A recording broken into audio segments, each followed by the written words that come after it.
Congratulations to all UFS graduates. Live the brand with UFS Gear, the official University of the Free State merchandise shop at the Takaning Bridge on the Bloemfontein campus and at the Student Media Building on the Kwakwa campus. Browse through a wide range of gifts, accessories, stationery, and clothing. Be a proud UFS alumnus and wear the brand. UFS Gear Bloemfontein will extend its trading hours during the December graduation ceremonies and will operate from 8 a.m. to 5 p.m. UFS Gear, live the brand.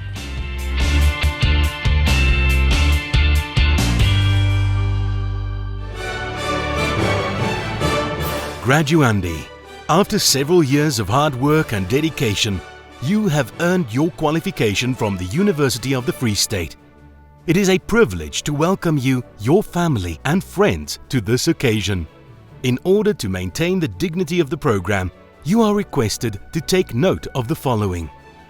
All graduandi and guests are to rise when the procession enters the hall. Kindly activate the silent option and avoid making loud exclamations such as whistling so as not to disturb proceedings. We ask that you please remain seated for the duration of the ceremony and avoid taking photos or videos, as an official photographer and videographer have been contracted by the UFS. At the end of the ceremony, following the singing of the national anthem, please remain standing until the Chancellor has dissolved the congregation and the main procession has left the hall. We thank you for your cooperation and hope that you will enjoy this special event with us.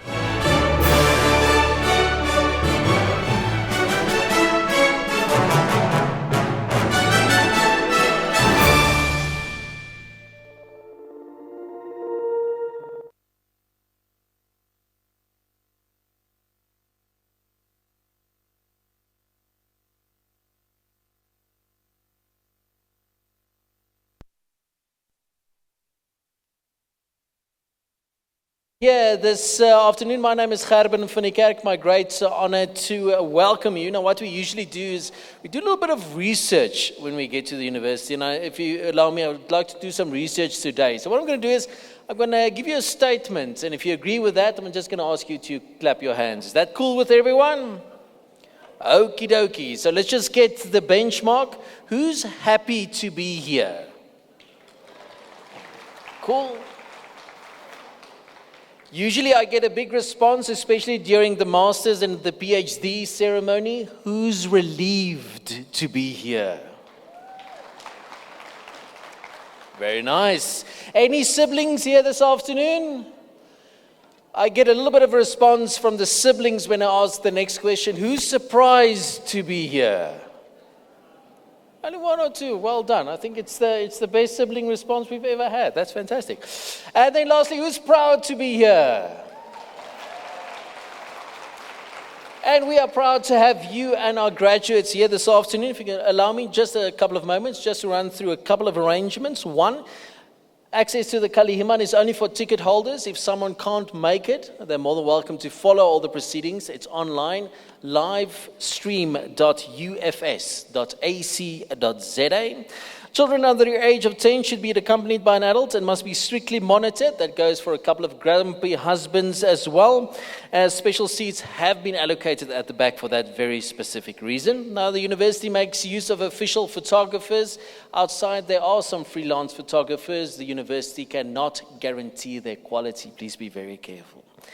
Then, as soon as the procession enters the hall, please remain standing. You'll hear the majorette as they enter until the Chancellor or Rector and Vice-Chancellor has constituted the congregation. Avoid moving around during the ceremony. Please keep your cell phones on silent if you don't mind.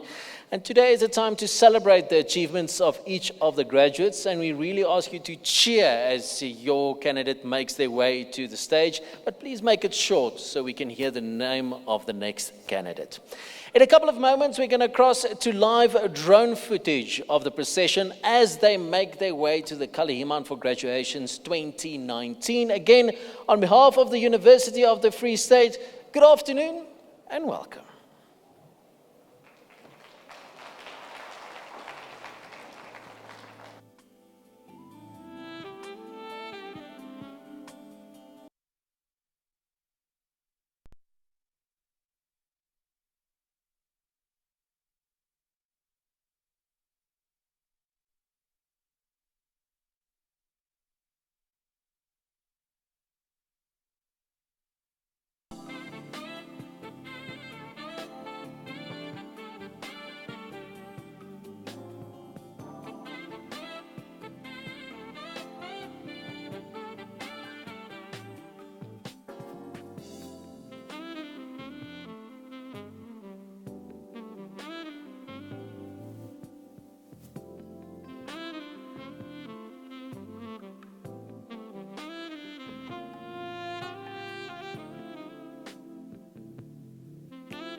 Congratulations to all UFS graduates.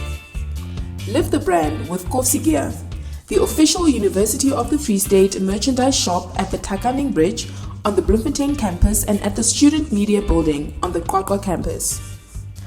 Browse through a wide range of gifts, accessories, stationery, and clothing. Be a proud UFS alumnus and wear the brand. UFS Gear Bloemfontein will extend its trading hours during the December graduation ceremonies and will operate from 8 a.m. to 5 p.m. UFS Gear, live the brand.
Good afternoon, ladies and gentlemen. By virtue of the power vested in me as Chancellor, I hereby constitute this congregation of the University of the Free State for the conferral of master's and doctoral degrees in all faculties excluding theology and religion. I therefore confer master's and doctoral degrees on all the candidates that the deans present to this congregation. In addition, I hereby confer master's and doctoral degrees on those whose names appear in the program but who are not present here today. May you please be seated.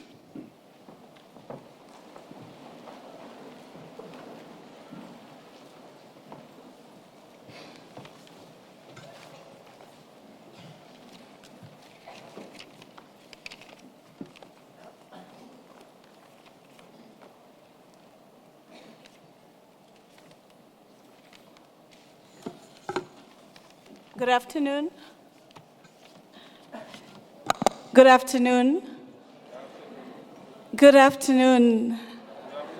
Yes, I was hoping to get a more vibrant greeting, for the African proverb say, a greeting is not only just to touch base with each other, but is to establish whether we are well and we feel flourished. Good afternoon, ladies and gentlemen. Good afternoon. Yes, I can hear that we are at the graduations where we're going to celebrate success, fantastic pursuit of excellence, and doing good and being good for what we're purposed to be. The Chancellor, Dr. Kgotsong Mkhele, the Chairperson of Council, Mr. Willem Low, our guest speaker this afternoon, Judge Justice Mulimela. You're welcome, ma'am. Vice Rector Research, Professor Collie Vuitton, who's going to be the Program Director this afternoon. The Vice Rector Academic, Dr. Angela van Staden, who is on our left. Our Deputy Registrars, Mrs. Elna van Pletsen, Deputy Registrar, Mr. Anban Naidu, the representative of the South Campus, Dr. Lynette Jacobs, the campus principal of Qwaqwa Campus, Dr. Martin Mandeu, the representative of Convocation, Dr. Peter Dutoy, the Dean of EMS, Professor Philip Berger, Dean of Education, Professor Loiso Jita, the Vice Dean of Health Sciences, Professor Joyce Zoka Gwegweni, Vice Dean of the Humanities, Dr. Chita Twala, the Dean of Natural Sciences and Agricultural Studies, Professor Dani Vermeulen, the Dean of Student Affairs, Mr. Puram Golombani, the Dean of Theology and Religion, Professor Rantwa Litsusa, and the SRC President, Katleo Lichu. Thank you very much, the Chancellor. As the Acting Rector and Vice Chancellor, I wish to welcome all the graduates this afternoon. For graduations are the commemoration of the journeys and the pursuit of knowledge and education in the quest for the degree that you had registered for. Universities by their nature are spaces, communities, knowledge frontiers where we seek to explore what it means to think, to critically reflect and discern on life, on meaning, and making meaning itself. Universities are spaces where we think beyond thinking and explore what is not just ordinary. It is where the ideas around thinking, being, and intersectionalities are explored.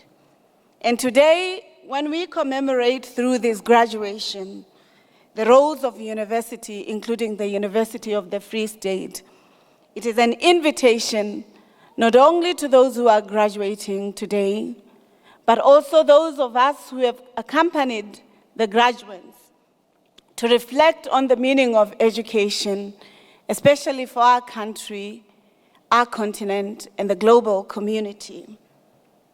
Mine is not to give a lecture on the role of the university, but really to welcome you to this space, to this community, and to this knowledge frontier that is quite important for teaching and learning, for research and innovation, as well as engaged scholarship.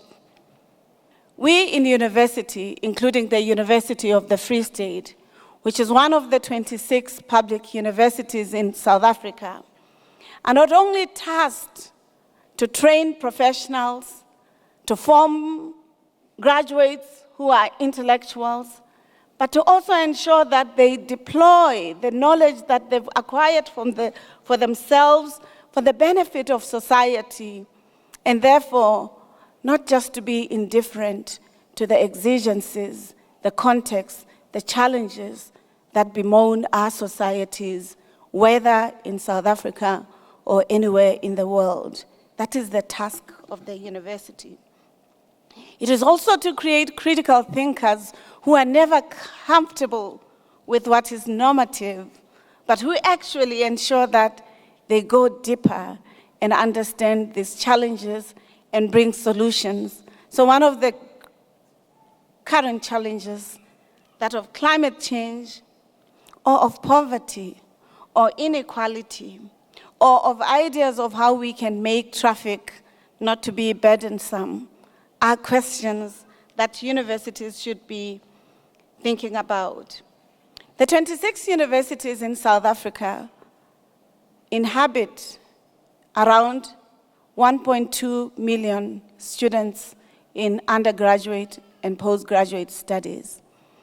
I'm not a mathematician, but I know that 1.2 million compared to a population of 55 million, and compared to the continent, is not as much as we would want. What it means is that those of you who are graduating today are really and ought to understand yourselves as the assets that have to propel the developmental possibilities of our societies. Each year, my colleague, the DVC academic, tells me universities produce 185,000 graduates in various disciplines. Here at the University of the Free State, we have around 41,000 students at undergraduate and postgraduate levels. What it therefore means is that when we commemorate your graduations today, we're not only commemorating the difficult journeys that you had when you had to submit and probably missed some sleep or had challenges with your families or with friends because you couldn't see them because you were acceding to the deadlines. But it's really to think in similar ways that Paulo Freire, one of the august or current knowledge producers, reminds us. The role of intellectuals is to often become uncomfortable with certainty in the circles of certainty. They should not be imprisoned by what is, but they should always be inspired by what should be or ought to be. They should be excited about knowledge, and they should be at the center of creating histories and histories of development. With these words, I wish to encourage all of you, to welcome you all. For those of you who never thought of coming back to university, it doesn't matter whether you're 40, 50, 60, or 70, the University of the Free State still welcomes you. With our 115 years of providing higher education service, we commit to ensuring that in the changing world where knowledge economies frame how countries participate in the global arena, where what the German philosopher and engineer calls the fourth industrial revolution, where digitalization and economic modes that interface and require knowledge are important. We invite you to journey with us as a university, to knock our door, but also as you celebrate your family, your loved one who will be graduating today, to understand with us that we are always, always seeking to find meaning, to ensuring that knowledge is important, and that higher education that we participate in as a university becomes a resource for this country, for the African continent, but also for the global community. So you're all welcome, and once again, you're very welcome. Thank you very much.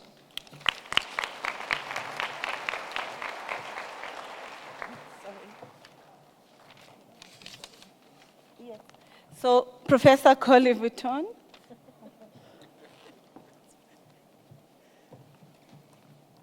Good afternoon, ladies and gentlemen. Thank you very much, Professor Puleng Lenkabula, for your welcoming words. I think this must be the highlight in our academic calendar, and it's always the best day in the year to have all of these PhDs graduate. I see some of our staff members amongst the PhD graduates this afternoon, and I see some of your family members are in the audience as well. So we really do celebrate with you, and thank you for your hard work to get that PhD and that master's qualification done. To the academics, thank you for being here, thank you for attending, and thank you for providing such good supervision and support and training to our students. It is truly appreciated. Before I introduce this afternoon's guest speaker, I'd like to share some house rules. The university makes use of official photographers who are present in the hall today. However, areas on campus have been allocated to a number of freelance photographers. These photographers are not accredited by the university, and the university therefore has no control over the quality of those photographs. Those who have arrived after the pre-ceremony announcements are asked to refer to the bottom of page 2 on your graduation program. Today is a time to celebrate the achievement of each graduate. We ask that you do celebrate, but that you keep your celebration short so that it allows us to hear the next candidate's name. We strive to conduct the graduation ceremonies in a dignified manner, and therefore we ask you to refrain from leaving the hall before the end of the proceedings. You're also asked to keep your cell phones on silence for the duration of the ceremony. Then it is my honor this afternoon to introduce the guest speaker, Justice Mahube Malumela. As a Justice of the Supreme Court of Appeal, Justice Malumela also serves as the chairperson of the Ray Zondo Foundation, the education arm of the South African chapter of the International Association of Women Judges. She is the former judge president of the Free State Division of the High Court. She served as a member of the Judicial Conduct Committee and the Judicial Oversight Committee. She currently serves on the review panel of the South African Judicial Education Institute Journal.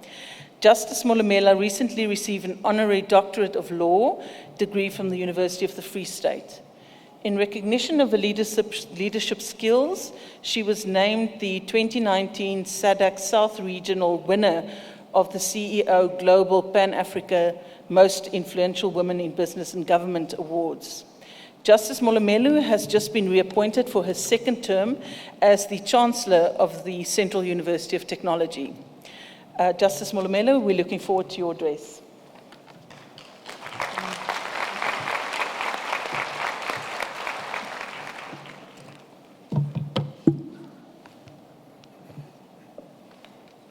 Chancellor, I acknowledged you in your absence this morning. May I get your permission to just proceed without observing protocol, since my sister, the acting VC, has already observed it? Do you allow me to say all protocol observed? Okay, that way I can finish quicker. Good afternoon, ladies and gentlemen. I'm truly honored to be addressing you at this auspicious occasion this afternoon. Although judges always have to be circumspect about what they say out of court, I do think that as members of society, we too have a civic duty that we must fulfill And addressing an audience at a graduation ceremony sure seems to me to be falling within the safe space of innocuous things that a judge can do. We always have to be very careful about the statements that we make, whether we are in court or we are not in a courtroom setup. That's why in most instances, when you see a judge handing down judgment, you see the judge actually reading the judgment, because we attach meaning to every single word. That's why we have to be very, very careful about the extracurricular statements that we have, and we have a very strict code of conduct that we have to observe. It is for that reason that in most instances you'll see judges reading from a speech instead of just delivering it off the cuff, because that way you can always account for what you said. I've been allocated only a few minutes, so I will just fire away without much ado.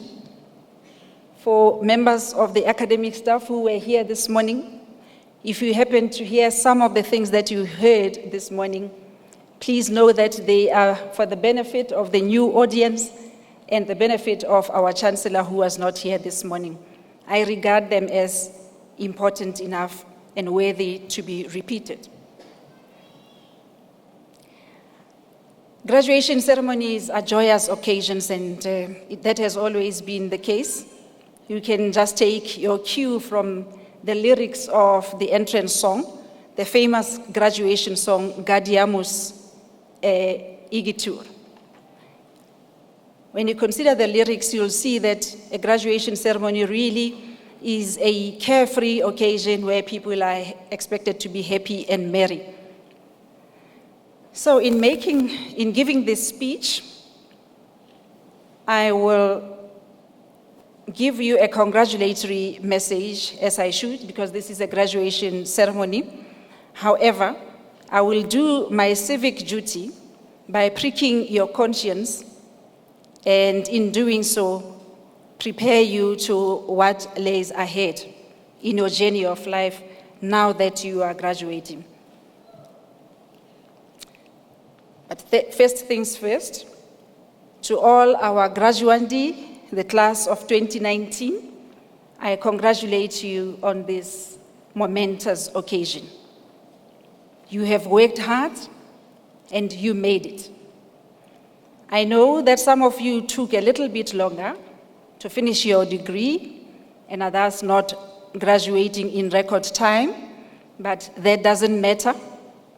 As the Afrikaners say, die agter ons kom ook in die kraal, so julle is nou almal in die kraal.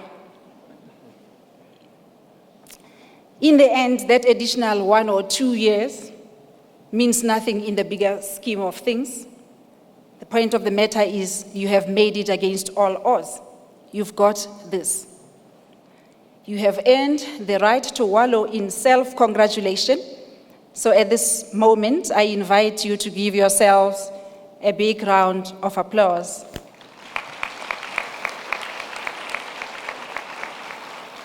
Class of 2019, I have no doubt in my mind that you had many setbacks in your academic journey. Challenges come in many forms, so your setbacks may have been your health taking a dip just before exams, your finances drying up, personal relationships going south. Whatever the case might have been, it's over. Here you are today. You have managed to rise above all those challenges, and today you are here graduating in your gorgeous outfits. I saw you as you were coming in. You all look lovely today.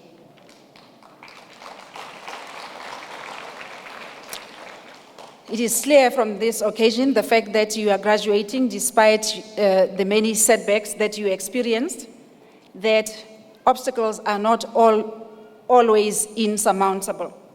They often turn out to be a necessary evil that chisels us, builds us up, and makes us stronger. And while on the topic of overcoming challenges, There's a well-known story of a gentleman going by the name of Kenneth Nkosana Makate. I always relate this story at every graduation ceremony because I think it is a good story. It is an innovation that was done by an African child in South Africa. Nkosana Makate was a young trainee accountant working for Vodacom, and he was in a long-distance relationship with a university student.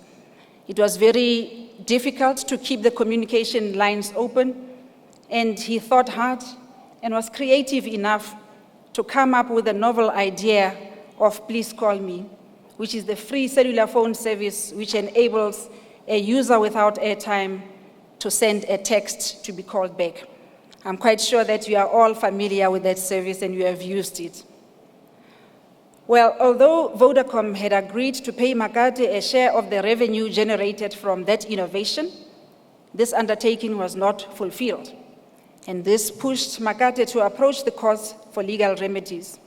In the end, the matter was adjudicated upon by the Constitutional Court, and it ordered Vodacom to pay him compensation.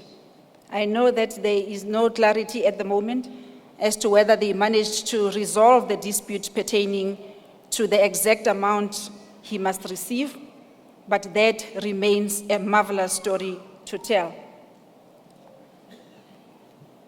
This university, ladies and gentlemen, has imparted to you knowledge and scholarship which are in keeping with international standards of academic quality.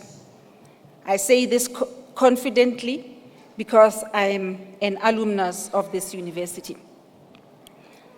I am confident to say to you that you too, like Kenneth Makate, are well equipped to proudly occupy your space as global citizens. The sky is the limit and the world is your oyster. In the morning, I made an analogy and likened a graduation ceremony to a wedding. And I said, like a wedding, it is a joyous occasion, but like a wedding, at a graduation ceremony, joyous as it may be, you do get moments that are somber and that make you to reflect about a number of things in life. Someone may be thinking at a wedding, this is not for me, I'll never get married in my life. And the other one might be thinking, well, I'm next. And so it goes. And even in this room, as you graduate, there are people that are in the audience that are looking at you, admiring you.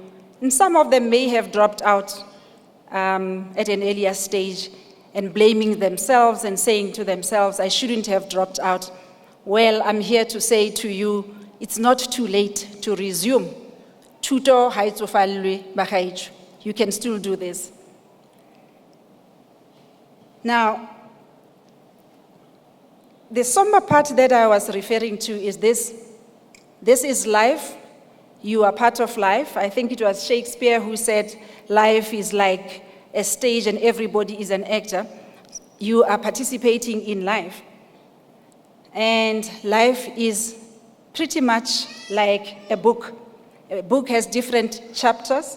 Life too has different chapters.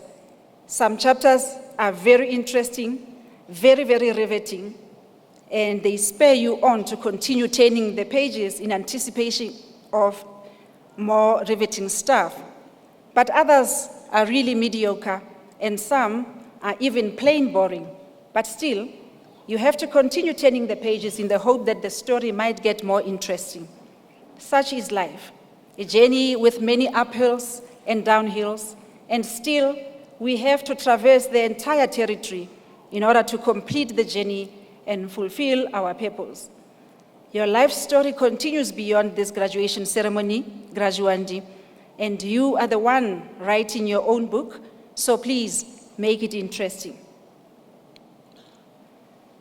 I believe that most of you were full-time students, dependent on your parents, relatives, or friends for support. Their support somehow insulated you from some of the harshest realities of life. I think this is the appropriate point at which I must pause a little bit and ask you to acknowledge those who helped you in this journey and to give them a warm round of applause.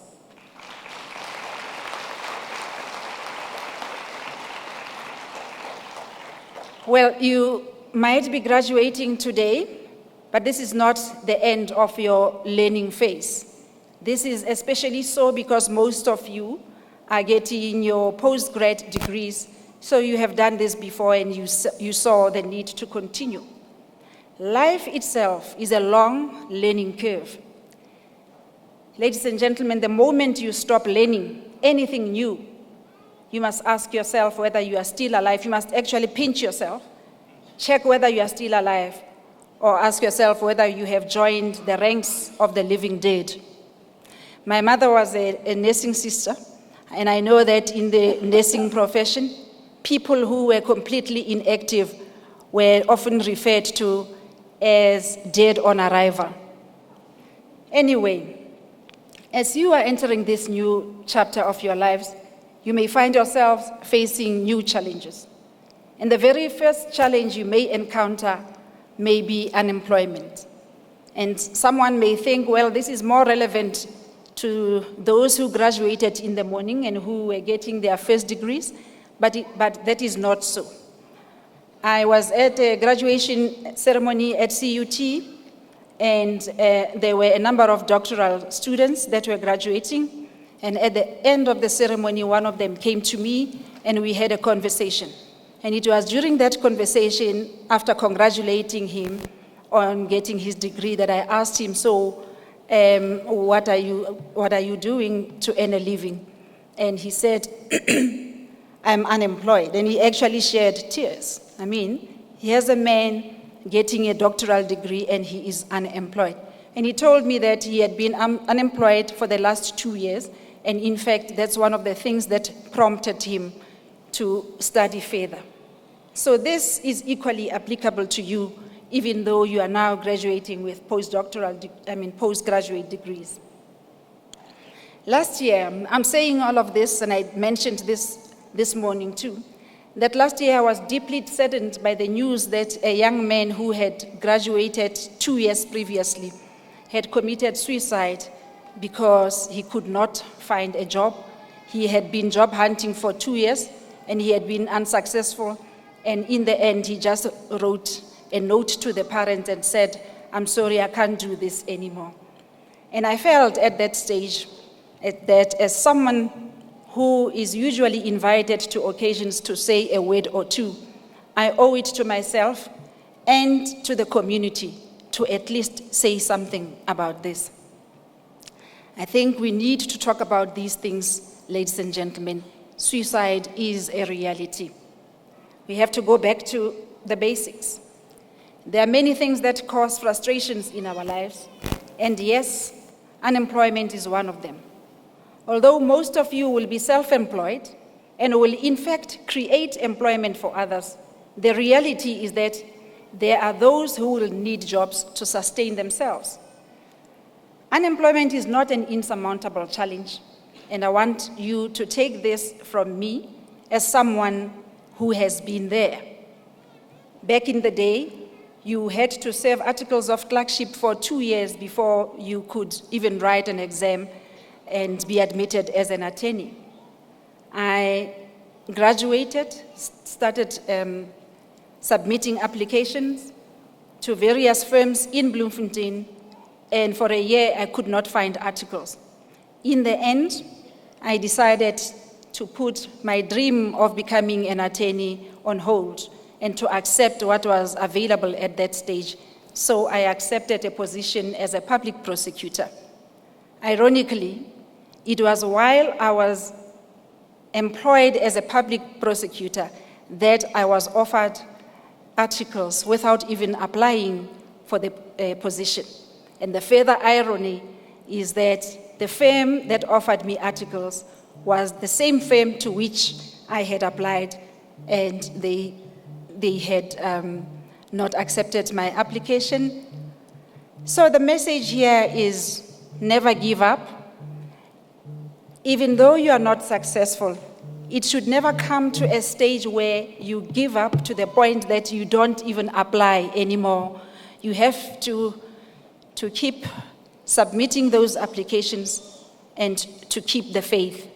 I usually say to those who come to me for advice regarding this big problem of unemployed graduates, I say to them, keep the faith and carry on. Keep on making yourself available. Getting a job is like winning a lotto. In most instances, you are not going to get that job if you have not applied for it. You cannot win the lotto without buying that ticket. So never ever lose hope. Whatever you do, always be hopeful.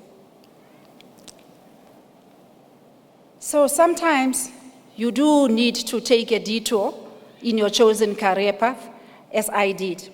And a delay in finding a job could just be redirecting you to something that is equally worthwhile. Be prepared, ladies and gentlemen, to accept any job while waiting for employment opportunities in your chosen fields. Accept anything. And yes, be prepared to even volunteer your services without expecting any income.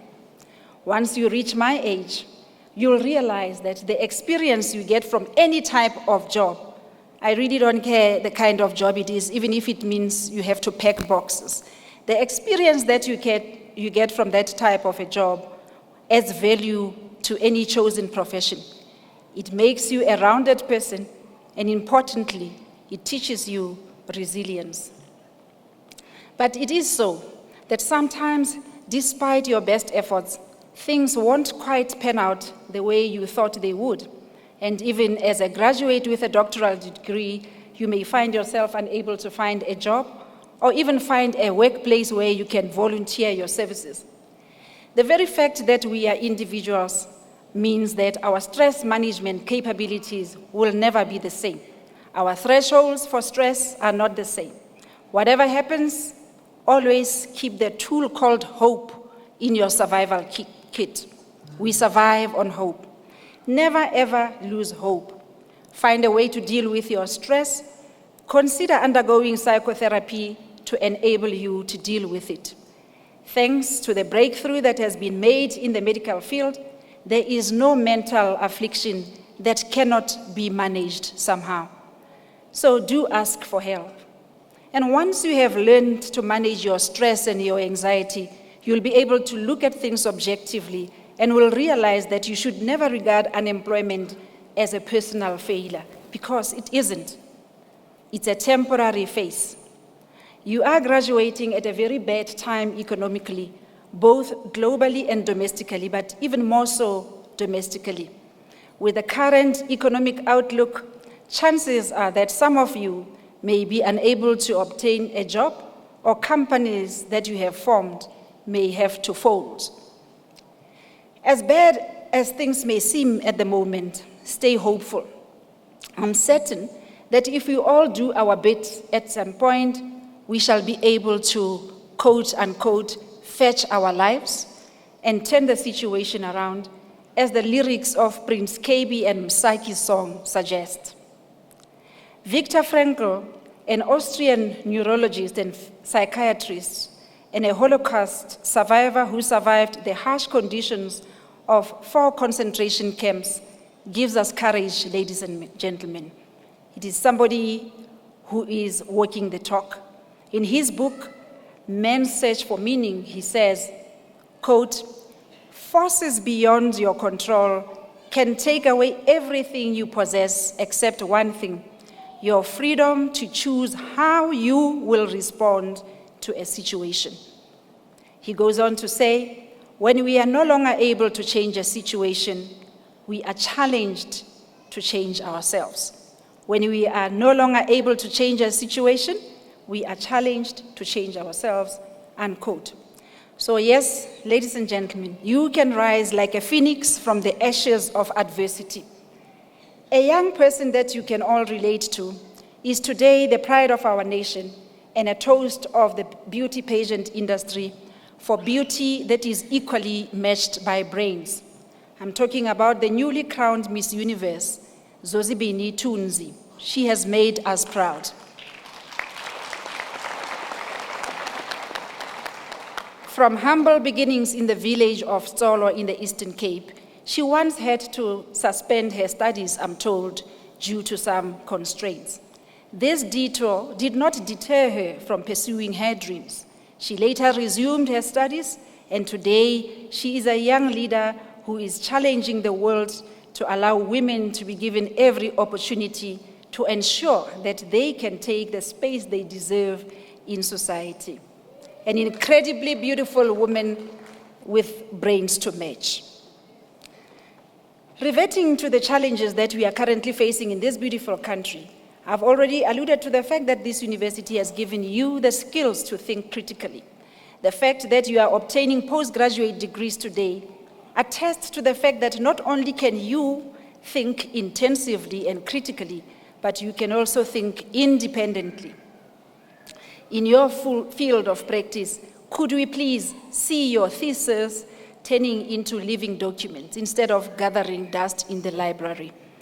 I'm saying this, and I was reminded of this when I was attending a conference in Geneva about 2-3 weeks ago, and at the end of the conference, they took us on a tour to the Seine. You know, if the Chancellor was not here, I would take a chance and say a lot of things about the Seine, but since he's a scientist, I must always be careful of what I say in his presence. The Seine is a European organization for nuclear research. Well, Chancellor, anything wrong that I'm going to state is based on what I heard from the person that was addressing us, and he was a scientist too. In our profession, we have to listen very carefully, and I think I was listening very carefully, and that's why I say if there's any factually incorrect statement that I'm making is based on what I heard. But in any event, the Seine is a scientific laboratory. They have this collider, 27-kilometer radius collider, where particles collide at the speed that is almost the speed of light. The person that was addressing us said that they collide at the speed of 99.9999% of the speed of light. And he said that the whole idea is to try and find out why we are no longer having what was called the Big Bang. Was it the Big Bang? The Big Bang. The Big Bang happened, and all of a sudden it's not happening anymore, so they are trying to find that out. And while they are at that, they are discovering other things. He told me that they discovered the touch screen, among other things, and the mouse, and he mentioned a whole number of things. The great thing about this is that all their discoveries are not patented. They are shared free of charge with the world. So nobody owns the patent for the touch screen, for example. And they've made many discoveries. And as he was there mentioning this, we are trying to find out, among other things, why there is no longer a Big Bang. I was asking myself, but back home and in the world, why are there discoveries all of a sudden so few and far between? Why are we not having these major discoveries anymore? And I was thinking about HIV and AIDS in particular, a disease that is affecting mainly the inhabitants of the African continent. Now, I'm challenging you. I told you that there would be a somber moment, and in this moment, I'm challenging you and saying, ladies and gentlemen, could you not please spend some more time in the laboratories doing research to find the cure for AIDS and to find a solution for a whole number of problems that are besetting us today? Please. Could you not join other organizations that will create a platform for dialogue that will enhance the health sector? As critical thinkers, surely you can also make a contribution towards resolving other issues that confront us. For example, asking the question, how did we as a nation get where we are today in South Africa? And asking that question, not as a rhetorical question, as often happens at the brides and parties, where somebody will ask this question as a rhetorical question, but actually asking the question and offering solutions. And more importantly, as critical thinkers, we must also ask the question, in what way can we influence policy to ensure the equal enjoyment of all the human rights entrenched in our Constitution? Everyone has a role to play, ladies and gentlemen, and putting it in colloquial terms, we must all solutionize. We must be active citizens in our democracy. Now, to someone who may be sitting there and asking themselves how they can play a role, here is my answer. 2 years after graduating, I joined an organization called the Black Lawyers Association, and I never looked back. It's an organization that I belonged to from 1987 right up to when I was appointed as a judge. An organization where I learned everything that I know about leadership. An organization where I learned about mentorship, about coaching, and about contributing to society. I urge you to do the same thing. No man or no woman is an island. Please join organizations like that within your sector, and they will broaden your horizon. People sometimes join organizations just to advocate for your own right, for their own needs. I'm imploring you to join those organizations, not only for purposes of advocating your own needs, but to be the voice of the voiceless, the vulnerable, and the disadvantaged. I challenge all of you to go and plow back to various communities and to make a difference in someone's life. Our country, ladies and gentlemen, is in desperate need of intelligent men and women of character like yourselves to roll up their sleeves, ever conscious that the main thing is to keep the main thing, as Covey once said. And the African-American civil rights activist, Martin Luther King Jr., said, quote, "The function of education is to teach one to think intensively and to think critically. Intelligence and character, that is the goal of true education," unquote. Seeing that you are all graduating with degrees from the Faculty of Health Sciences, there's a problem that I drew this morning's audience attention to as medical doctors, radiologists, and nurses. I think it is equally applicable to you, but I will not give you too much detail. I'm doing this because we are living in an era of multiple careers. So today, you might be graduating whatever postgraduate diploma or degree you are getting, and you may decide next year I'm going to study medicine. So that too will be applicable to you. But the problem that I want to highlight is this one, medical negligence, ladies and gentlemen. And I said, I am not referring to a case where a very serious operation goes wrong, where we can understand that the doctor did all that he could to save the patient, and the patient still died. We do understand that these things happen. I'm not talking about that. I'm talking about blatant negligence, a complete lack of patient care that's going on at our hospitals. I'm free to say this because as judges, we are not allowed to say whatever we like to say. We may only say whatever we wish to say through our judgments. And we do have a judgment, a very recent judgment of the Supreme Court of Appeal in the matter of AN versus the MEC for Health in the Eastern Cape, which was a case that was concerning a medical negligence claim arising from the failure to adequately monitor a woman that was in labor and the fetus. The Supreme Court of Appeal unanimously decried the deplorable conditions in our public hospitals. And if you want to read about that, you can visit our friend, Mr. Google. You will get the judgment from there. And having alerted you to this problem and its magnitude, I'm quite confident that, are they also going to take the vow? Are they going to take the vow? No, they don't take the vow. Okay.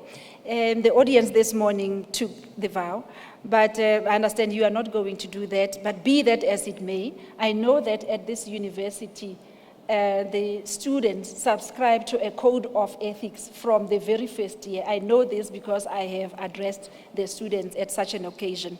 So I know that as you are a cohort that will take the ethical code seriously and live by it. Always do your best, no matter how trying the circumstances may be, and no matter how unenthusiastic others may be, continue to do your best, even if nobody seems to notice. The domino effect, ladies and gentlemen, we could sit there and just be armchair critics and say, well, this doesn't affect me, but fact of the matter is that it affects every single person. The ineptitude of officials, if it is left unchecked, it has an impact on everybody, on every single person. It will push the prices of medicine up, companies will close, the tax base will shrink, we will all have problems in this country. So, clearly, we can no longer look away and be armchair critics. We have to contribute towards finding a solution to the problem. I think I've sufficiently pricked your conscience today and do not want to put a damper on this very joyous occasion. Once again, congratulations on your achievement on this significant milestone. You have earned the bragging rights, so savor this moment. It is a very special moment, and in your way, go out there and celebrate this achievement with your families in a special way. And as you celebrate and you play the song, Fetch Your Life by KB, please listen to the lyrics and please watch the video. I watched it and I was inspired. We have very capable young people from all walks of life, from all industries, from all sectors. There's hope for this country, ladies and gentlemen. Let's make it happen. Thank you.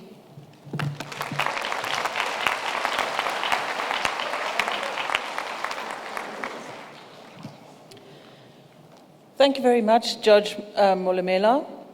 I think the audience would agree with me that it's inspiring to see what UFS alumni can achieve.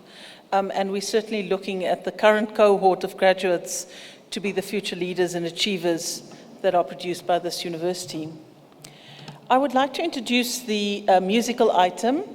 Over the past 2 decades, the South African music industry has seen numerous artists succumb to tragic events, terminal illnesses, and suicide related to mental illness. Musicians such as Moses Mulelekwa, Johannes Kerkorrel, and Johnny Clegg, whose works have been heralded for their unique South African sounds, are among those musicians who are no longer with us. Despite this, their musical enterprise and vision continue to be celebrated to this day.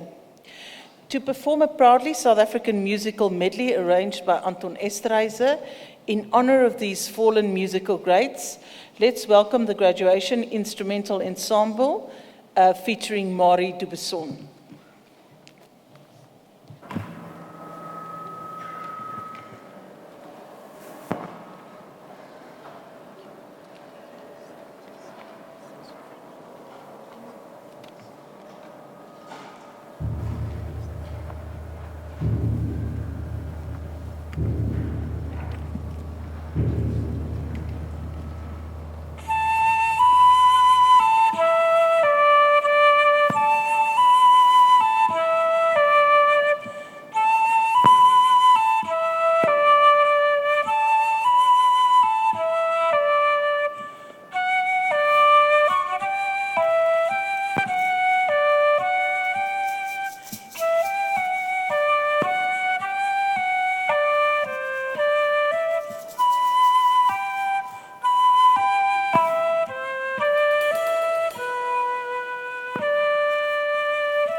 Mari de Besson, Anton Esterhuizen, and the Graduation Instrumental Ensemble, thank you for honoring South African music talent at this graduation.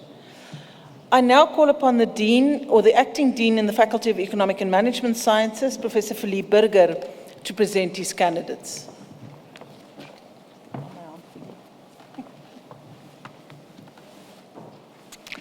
Mr. Chancellor, I have the privilege of requesting you to confer master's qualifications on the candidates that I introduced to you.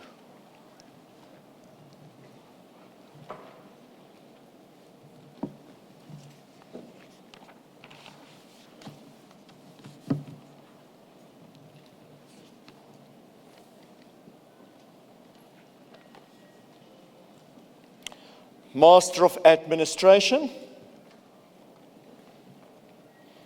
Nakibula G.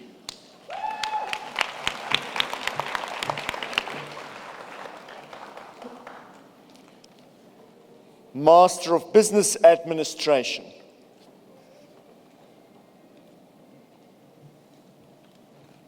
Chisvetu T. M.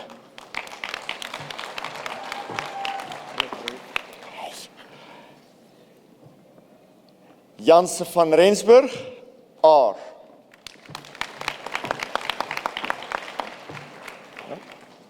Lawrence E.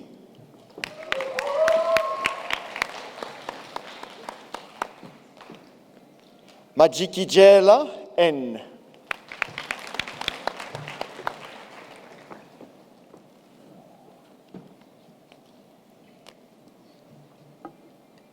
Vutela ZS.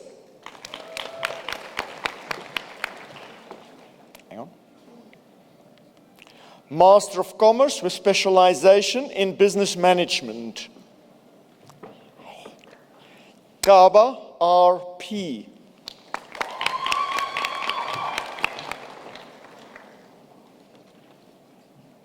Master of Commerce with specialization in financial accounting, Nkemela S.M.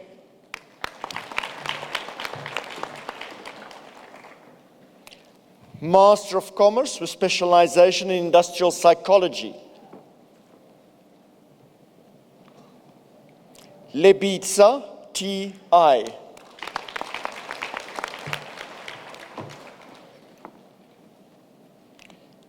Master of Development Studies, Abongui D.F.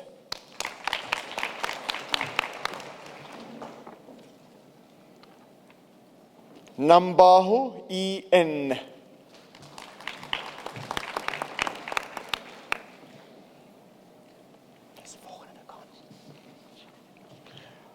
I now call upon the Dean of the Faculty of Education, Professor Luisa Jita, to present his master's candidates.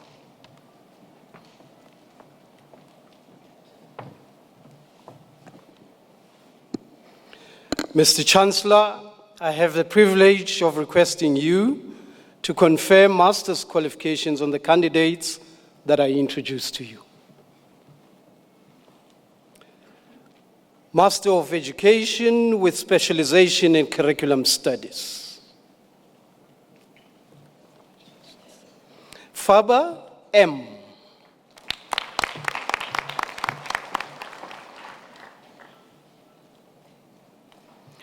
Olifir M.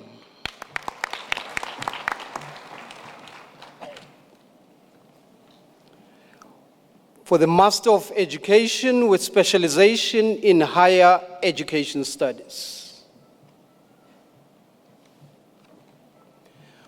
Nkwadipo L.B.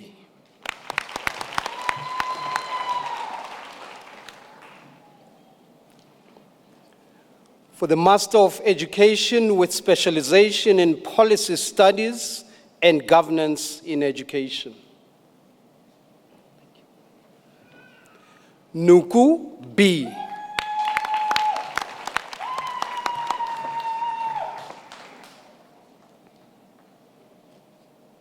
For the Master of Education with specialization in psychology of education, Persal, and the degree with distinction.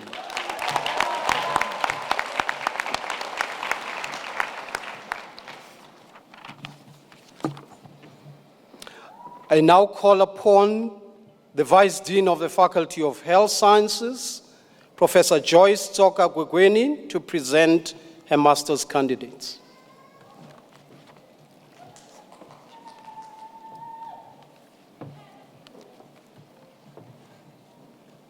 Mr. Chancellor, I have the privilege of requesting you to confer master's qualifications on the candidates that I introduced to you.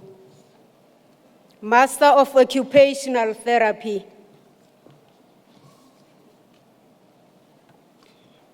Nodie CEJ.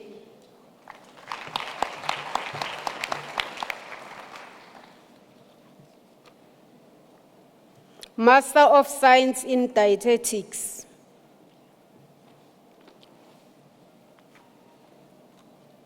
Hansen T.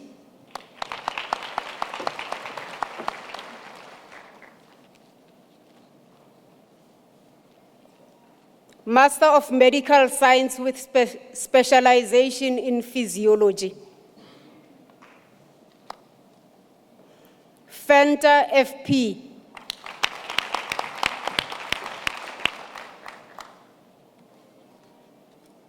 Master of Medicine in Anesthesiology.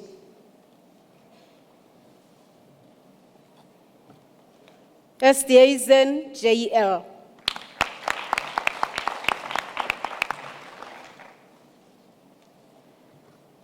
Van Niekerk JJS and the degree with distinction.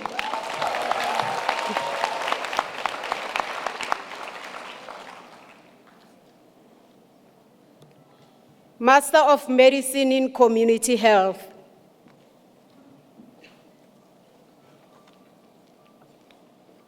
Mutlou M.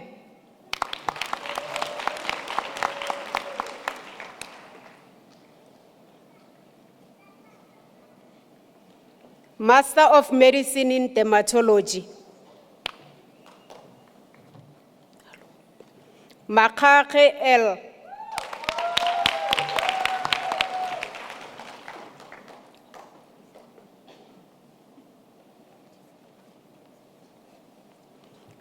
Master of Medicine in Neurosurgery. De Brain MM.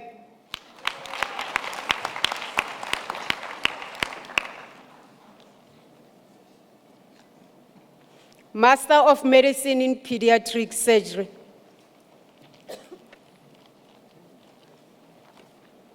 Mutloung E.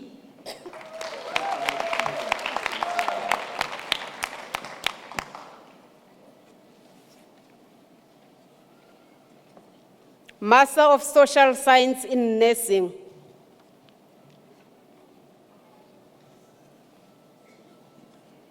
Nchepe MI.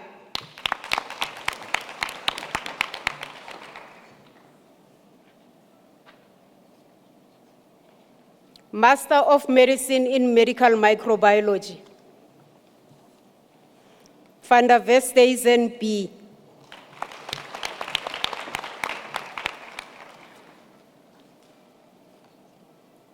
Master of Medical Science majoring in Virology.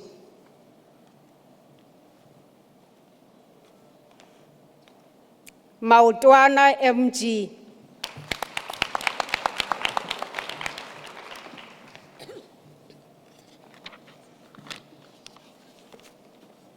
I now call upon the Vice Dean of the Faculty of Humanities, Dr. Chicha Twala, to present his master's candidates.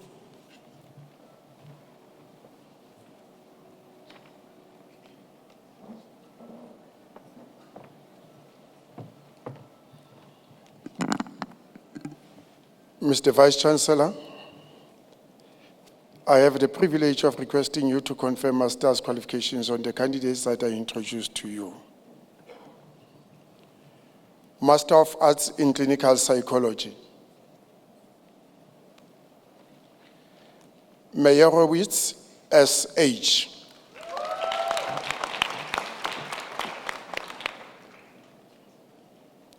Master of Arts in Communication Science. Bezuidenhout DH. Master of Arts in Fine Arts.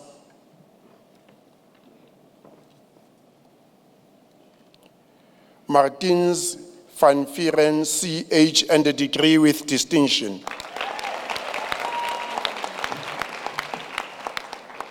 Master of Arts in Gender Studies. Towa NE.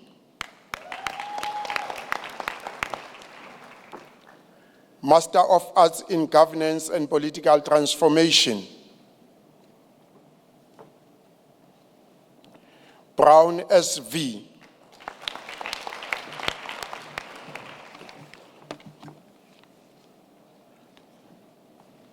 Ndlovu GN.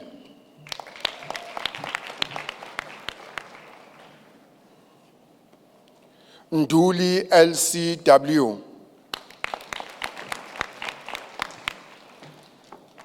Master of Arts with specialization in English. Barure W.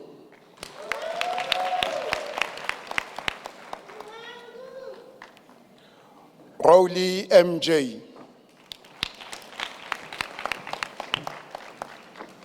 Master of Arts with specialization in language practice.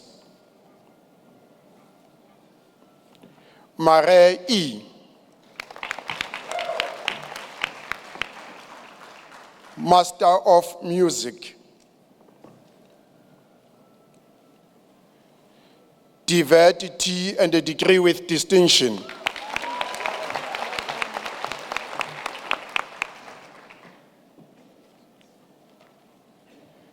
Ludwig CA.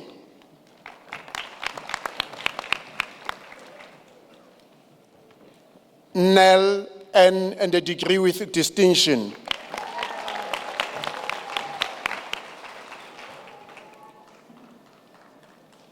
Master of Social Science in Clinical Psychology. Siakamela MV.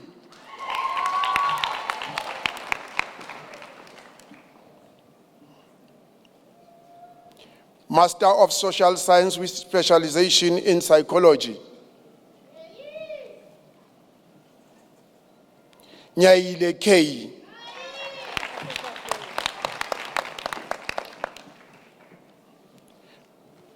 Pretorius SE.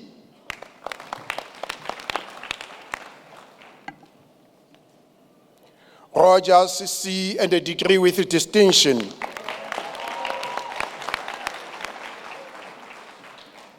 Rust B and a degree with distinction.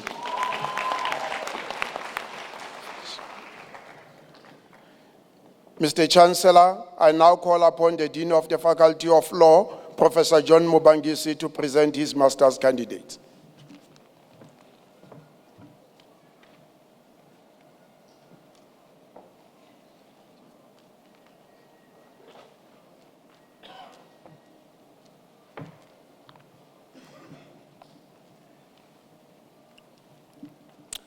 Mr. Chancellor, I have the privilege of requesting you to confer master's qualifications on the candidates that I will introduce to you.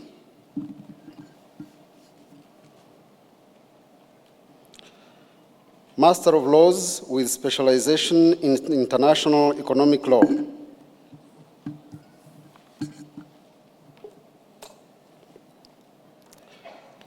Rabolinyane CT.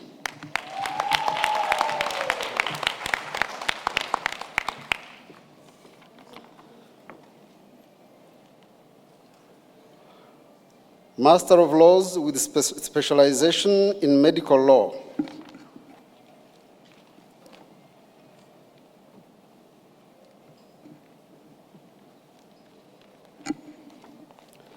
Mia MJ.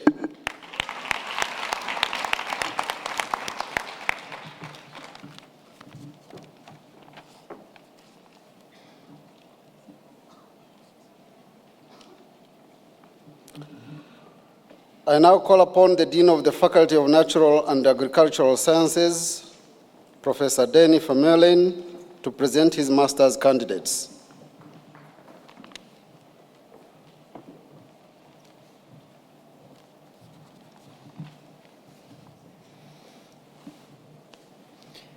Mr. Chancellor, sir, I have the privilege of requesting you to confer master's qualifications on the candidates that I introduced to you.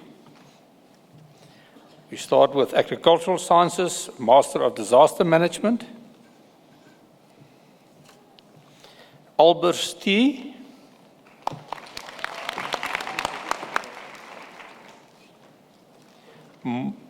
Moyo B.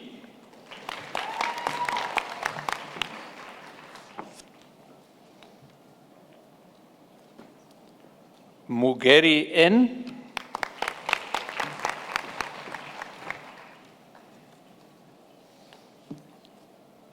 Murewa R.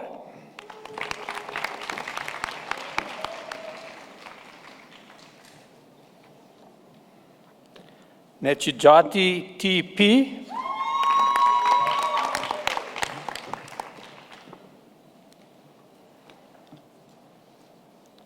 Porto ZV.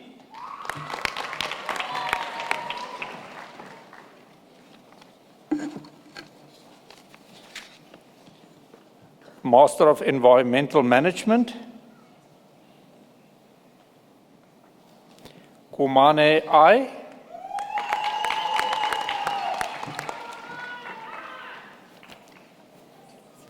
Lekwa B.A.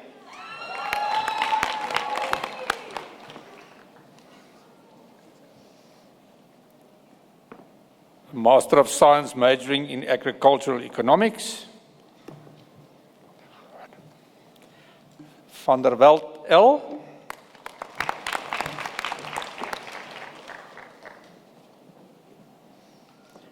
Master of Science in Agriculture majoring in Animal Science. Kau M.A.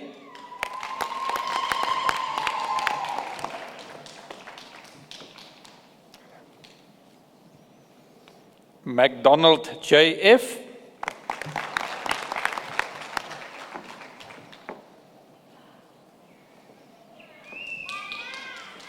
A Master of Science in Agriculture majoring in Soil Science.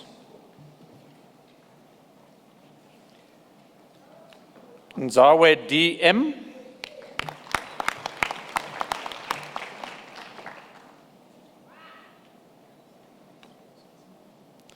Satsipane T.M. and a degree with distinction.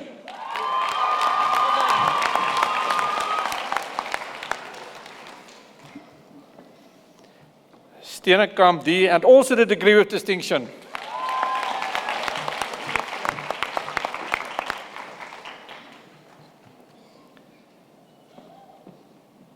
Chancellor, we now proceed to the Building Sciences, Master of Architecture with specialization in design. Matthews P.J.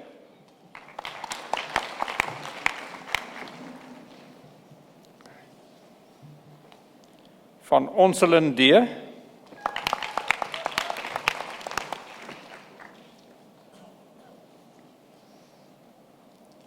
Master of Urban and Regional Planning.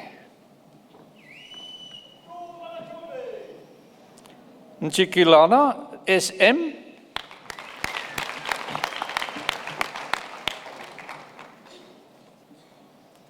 Chikoyeni D.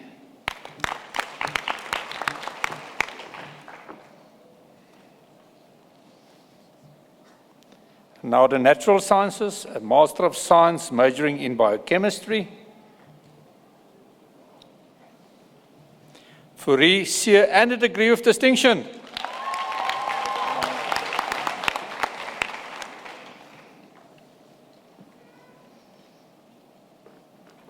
A Master of Science majoring in Botany. Heppel W.C.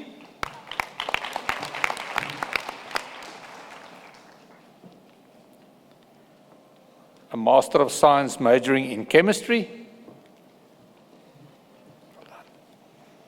Mtsepe AM.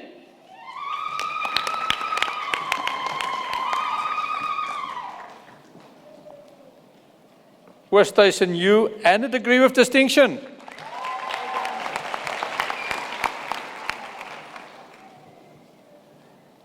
Visser M.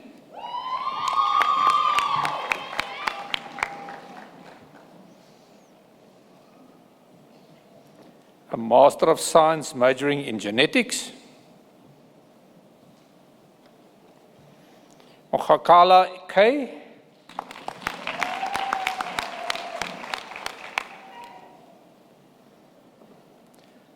A Master of Science majoring in geography. Poslo RT.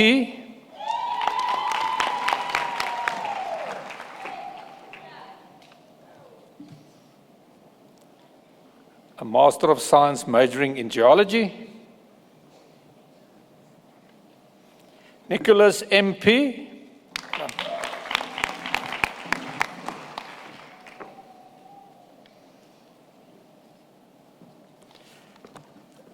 Master of Science majoring in geohydrology. Amakali SR and a degree with distinction.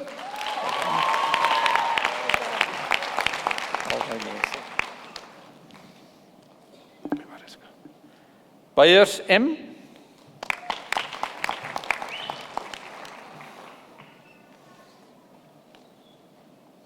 Goosen N.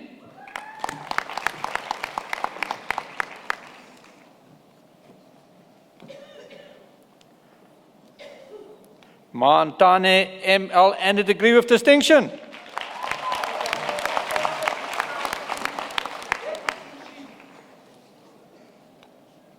Makiwane NVA.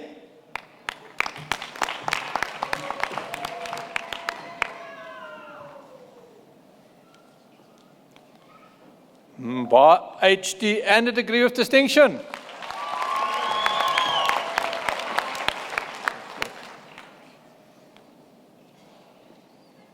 Pretorius A.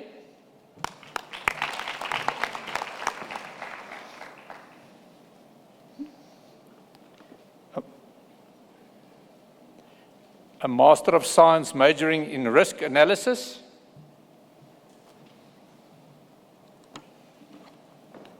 Kabele Mafereka NG.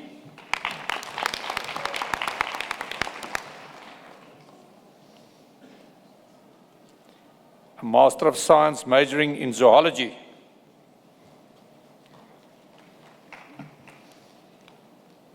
Jordan R. and a degree of distinction.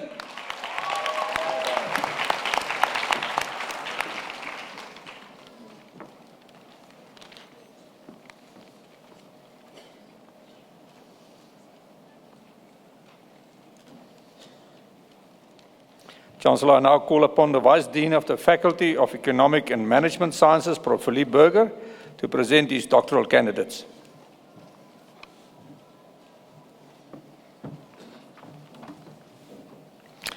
Mr. Chancellor, I have the privilege of requesting you to confer doctoral qualifications on the candidates that I introduced to you. Doctor of Philosophy with specialization in Business Administration.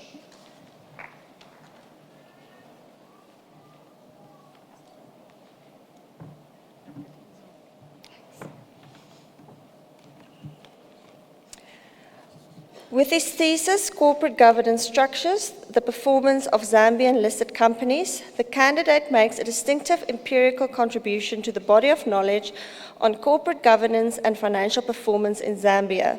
This contribution raises awareness to the Board of Directors and management staff of the Zambian listed companies, academics, and other stakeholders regarding the relationship between internal corporate governance structures and the financial performance of Zambian listed companies.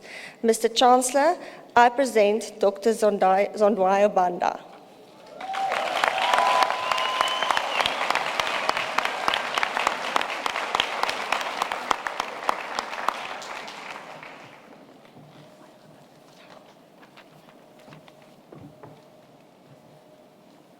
Next.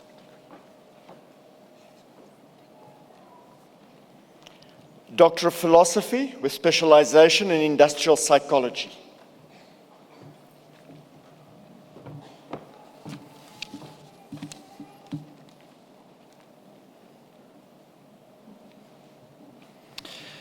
With her thesis, The Effect of Internal Resiliency Factors on Resilience Amongst Women Leaders in Selected Higher Education Institutions, the candidate makes a contribution to the field of female leadership and positive organizational behavior by examining the factors that promote resilience amongst women leaders. The study aims to construct a model of resilience for female leaders in higher education by investigating cognitive, spiritual, behavioral, emotional, and physical aspects. The study recommends that universities should prioritize resilience development amongst aspiring female leaders by focusing on developing psychological strengths. Mr. Chancellor, I present Dr. Daphne Pillay.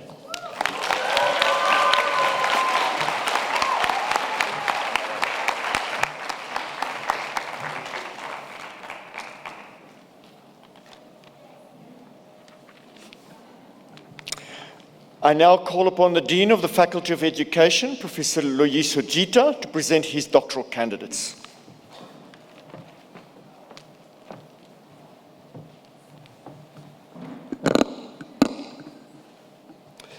Mr. Chancellor, I have the privilege of requesting you to confer qualifications on the doctoral candidates that I introduced to you.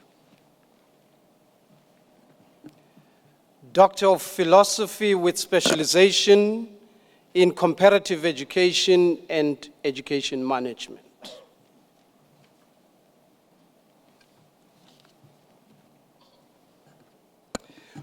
With her thesis titled Female Secondary School Heads' Perceptions and Experiences of Leadership in the Gweru District of Zimbabwe, the candidate contributes to knowledge on women leadership and reveals how in women leadership there is pain, frustration, disappointment, and even depression, all of which are often concealed from the public glare.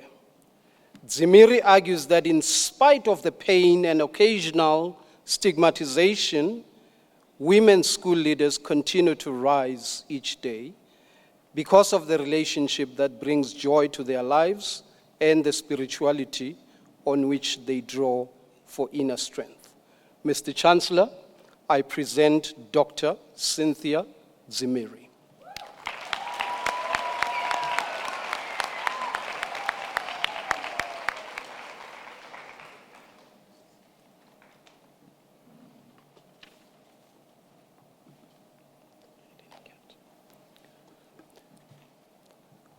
Doctor of Philosophy with specialization in curriculum studies.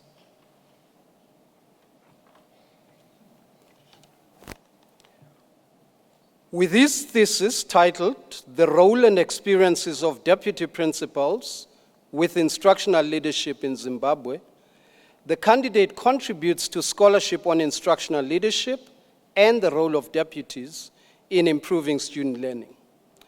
Chitamba draws on the distributed leadership framework to explore the role played by deputies in a school organization and makes the argument that in spite of the role ambiguities and positional uncertainties for these often forgotten men and women in the principal's office, they continue to play a role in improving teaching and learning in many schools. Mr. Chancellor, I present Dr. Norman Chitamba.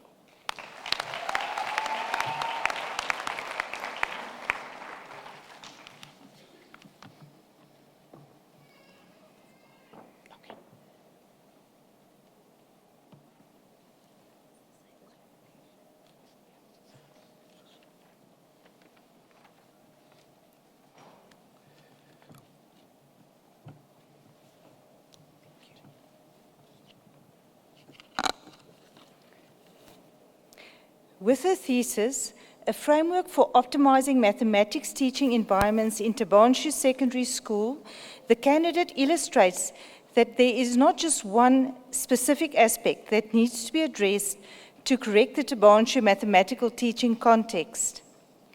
Focusing merely on pedagogy-related aspects or the knowledge aspects of learners will not provide the required change. The developed framework, however, successfully portrays and addresses the contextual, holistic picture as provided by the Tabanshu participants and interpreted by the candidate. It furthermore indicates that a comprehensive and holistic plan of action is required to enhance and improve the applicable mathematics teaching environment. Mr. Chancellor, I present to you Dr. Jolene Hamilton.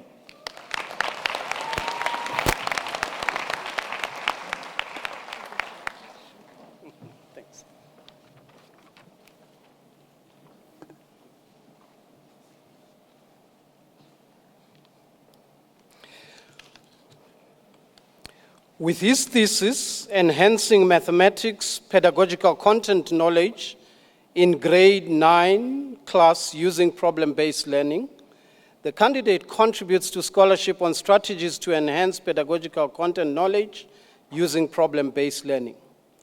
Using critical emancipatory research, participatory action research methodology, and critical discourse analysis, the study identified challenges and enacted negotiated solutions to improve teaching practice.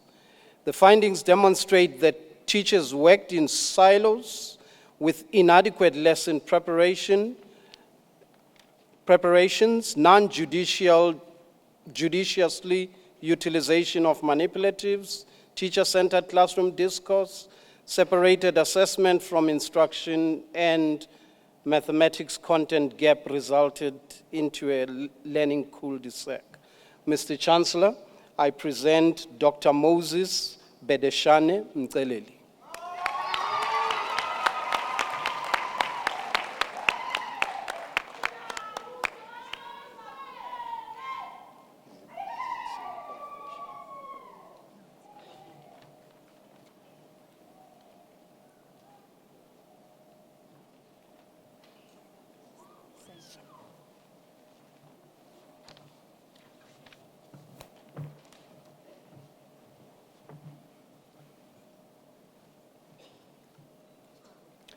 With his thesis, Designing a Context-Based Strategy for Teaching and Learning of Mathematics Word Problem, the candidate discovered through the theoretical and empirical data that the indigenous knowledge and cultural wealth of the Afro-Montano learners were marginalized in the teaching of word problems in mathematics.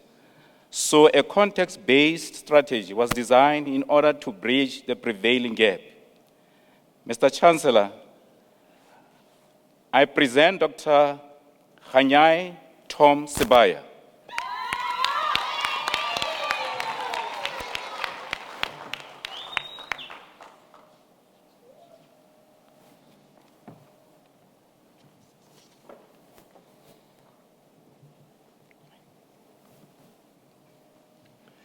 For the Doctor of Philosophy with specialization in higher education studies,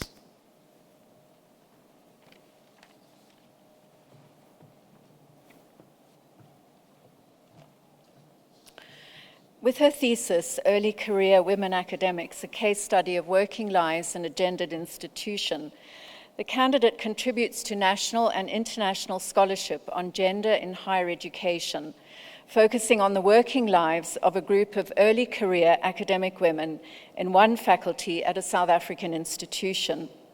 Using fine-grained narrative research, multidimensional capability dimensions were identified to provide an understanding of what constrains and enables early career women academics to advance professionally, and provides a framework for institutions to explore ways of encouraging women into academic careers and retaining them. Mr. Chancellor, I present Dr. Thandi Luan.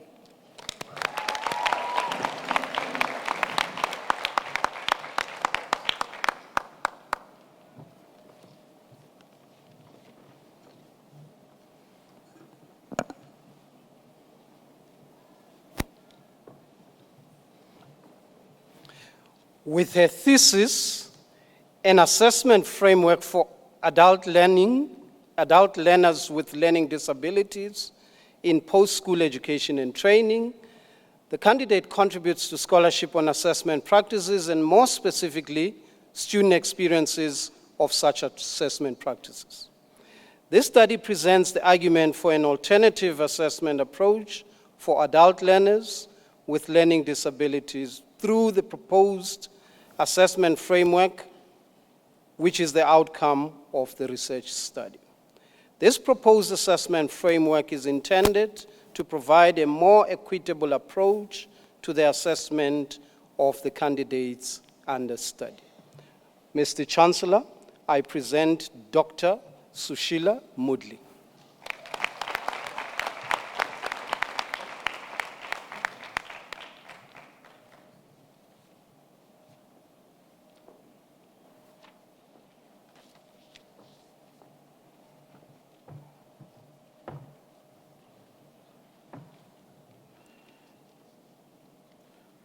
With her thesis, A Strategy to Improve the Academic Support of First-Year Students in a University Access Program, the candidate contributes to scholarship on higher education studies, particularly in access programs.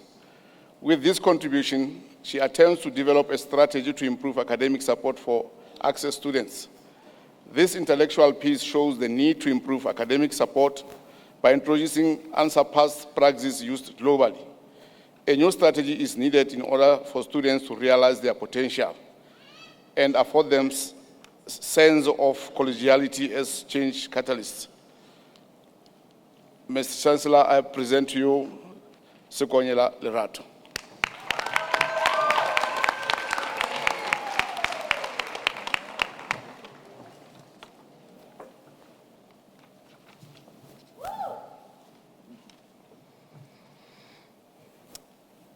With her thesis, An Integrated Framework for Enhanced Staff Well-Being at South African Public Higher Education Institutions, the candidate proposes an integrated framework aimed at enhancing staff well-being at South African public higher education institutions.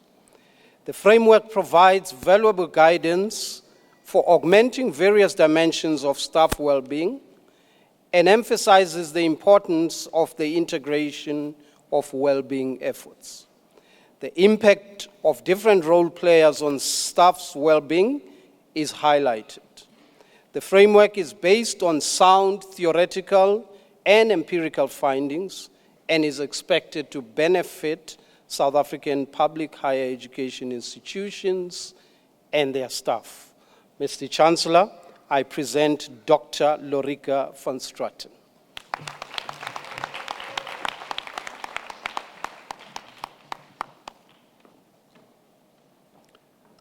For the Doctor of Philosophy with specialization in higher education studies, interdisciplinary.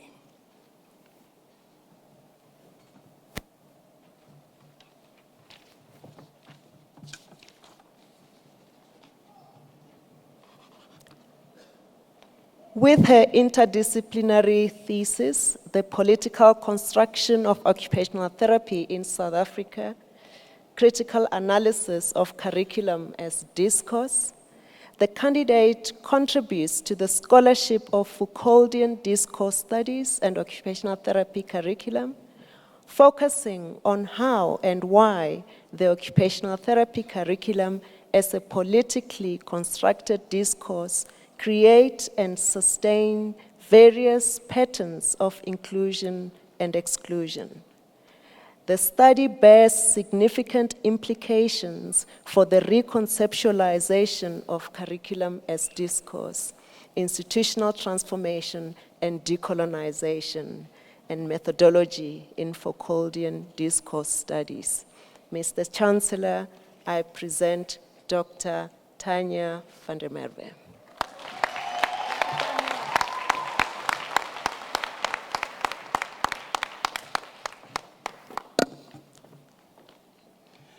For the Doctor of Philosophy with specialization in Psychology of Education.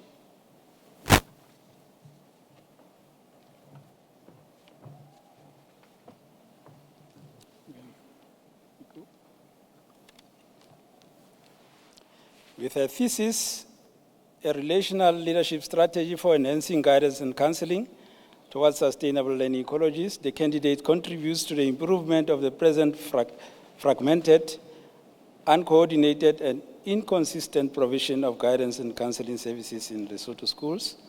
Through this contribution, she attempts to integrate key elements such as empowerment, inclusivity, ethics, purposefulness, and meaning-making processes.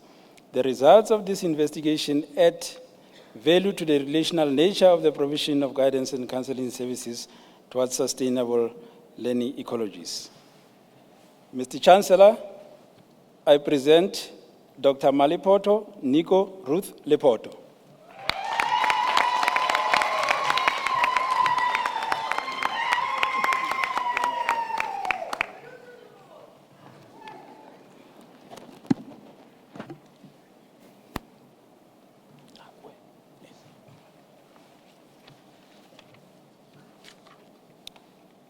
With a thesis, Using Transformative Dialogues to Embrace Sexual Diversity in a Rural Learning Ecology, the candidate makes a contribution to the depth of knowledge concerning sexual diversity in Lesotho by facilitating opportunities for individuals and communities to critically explore this sensitive subject.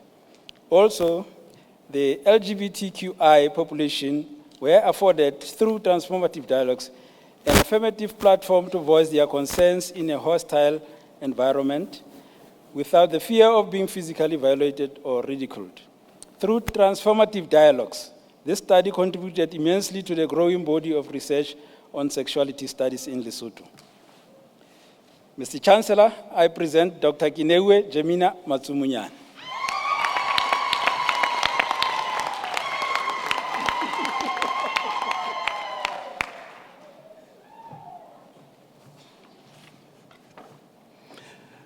I now call upon the Vice Dean of the Faculty of Health Sciences, Professor Joyce Tsokwa Gwegweni, to present her doctoral candidates.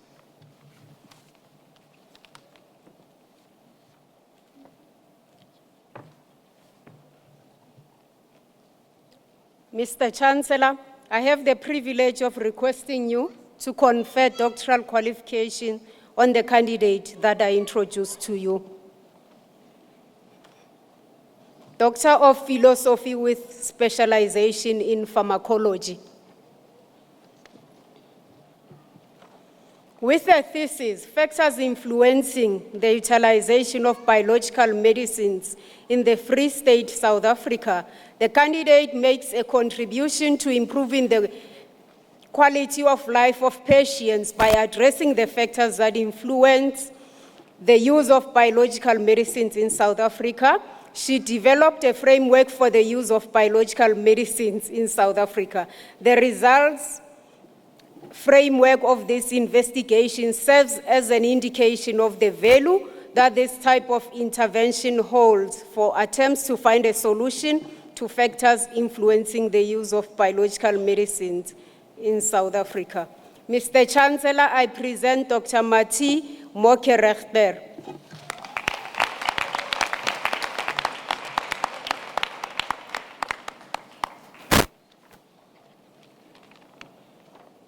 Mr. Chancellor, I now call upon the Vice Dean of the Faculty of Humanities, Dr. Chita Twala, to present his doctoral candidates.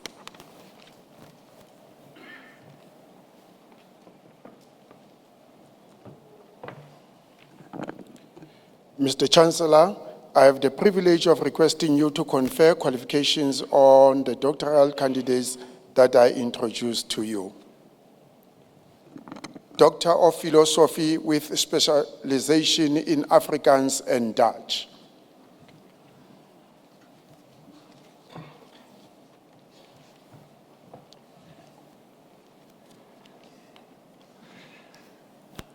Met haar proefskrif die bydrae van nie-artistieke praktyke tot die literêre sukses van eksemplariese Afrikaanse tekste, 'n ondersoek na beeldvorming, het die kandidaat die eerste wetenskaplike ondersoek onderneem na die rol van ekstrinsieke faktore in die sukses van literêre tekste in Afrikaans. Die uitgangspunt wat nog tot onlangs gehuldig is dat die waarde van 'n kunsproduk slegs deur simboliese faktore bepaal word.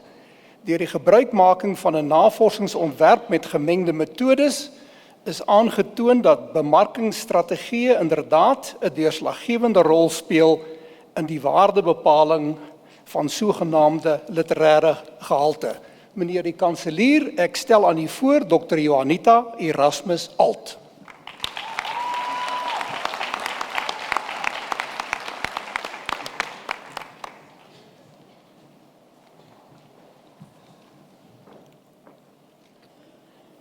Doctor of Philosophy with a specialization in English.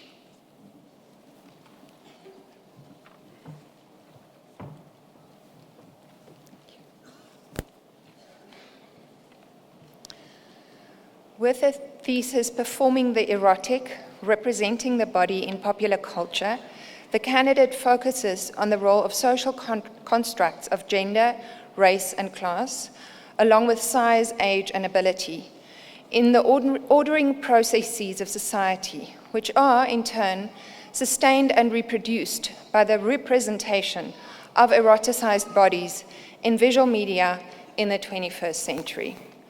A critical semiotic analysis reveals that, in the contemporary digitally driven era, the cultural and political constructions of bodies, as well as normative understandings of beauty, desirability, and value, all congregate around questions of representation, rapidly forming global homologies in an expanding global popular culture.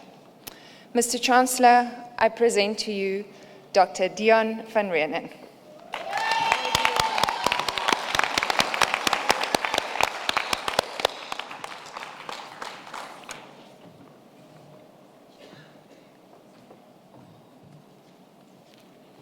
Doctor of Philosophy with a specialization in film and visual media.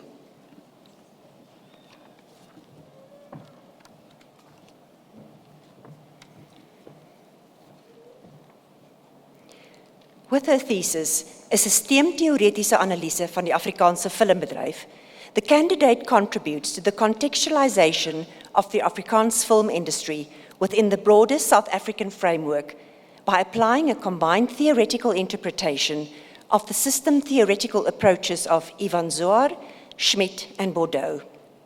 With this contribution, she attempts to formulate an antagonist model which is applicable specifically to the Afrikaans film industry.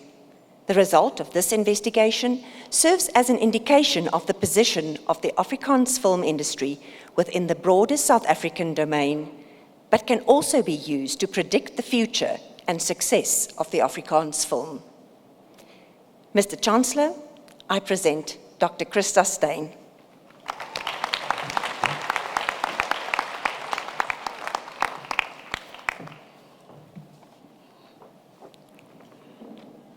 Doctor of Philosophy with a specialization in governance and political transformation.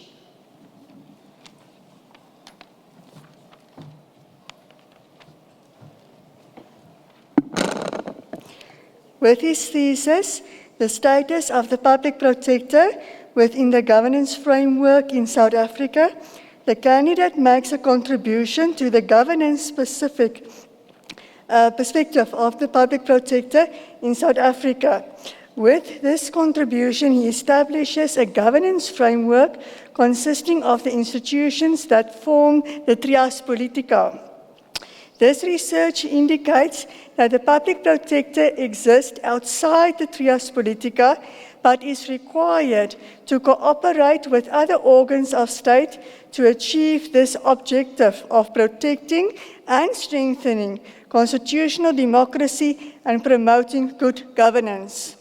Mr. Chancellor, I present Dr. Mofanyana Solomon Pera.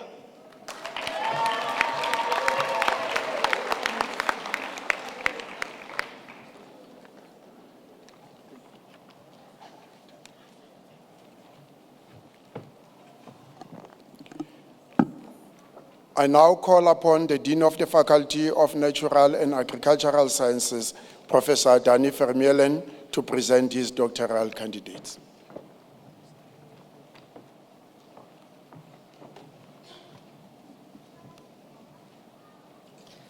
Mr. Chancellor, I have the privilege of requesting you to confer qualifications on the candidates that are introduced to you. Doctor of Philosophy majoring in Agricultural Economics.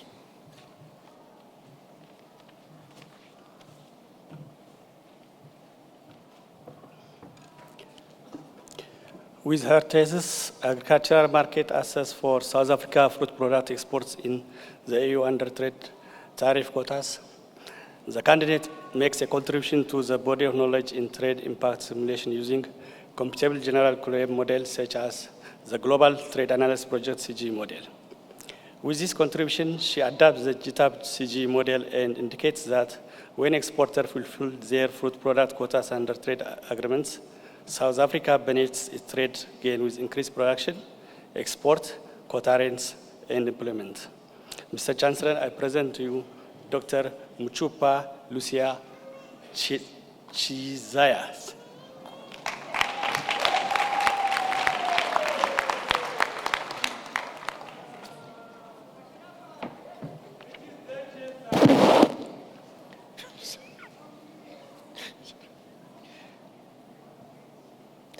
A Doctor of Philosophy majoring in Environmental Management.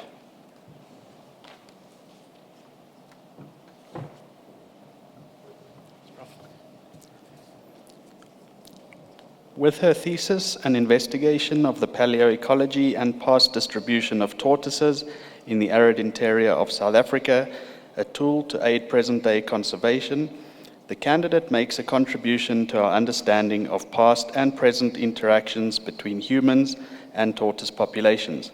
The result of her taphonomic investigations of archaeozoological remains provide a method for reconstructing the rate of tortoise exploitation in the past, which can be derived from models of tortoise bone and shell preservation as a function of bone density.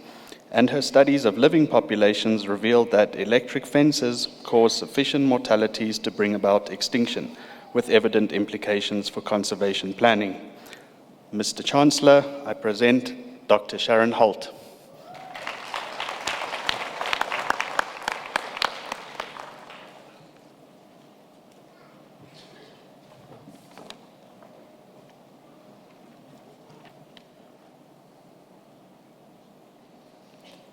Doctor of Philosophy majoring in Plant Breeding.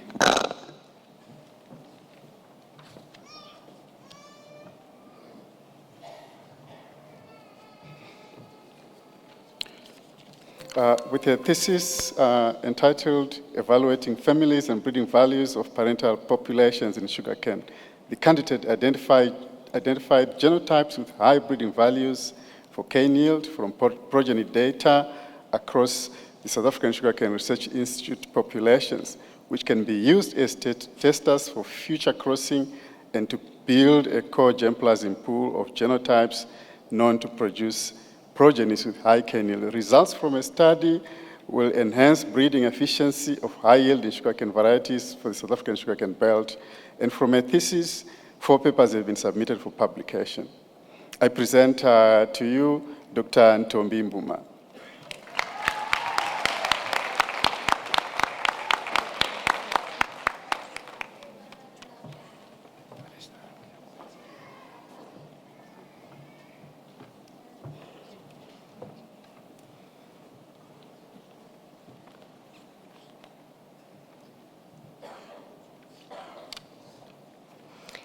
With his thesis, Yield Stability of Edamame Introductions under South African Production Conditions, the candidate make a contribution towards the understanding of the effects of cultivar, environment, and planting data on various plant physiological, yield, and pot quality traits of edamame. This is in order to promote its production in South Africa. Cultivars adapted to test environments and thus for successful production in various regions in South Africa were identified. One assessor indicated that this study advances science and is likely to have a significant practical impact in future. Mr. Chancellor, I present Dr. Armand Smit.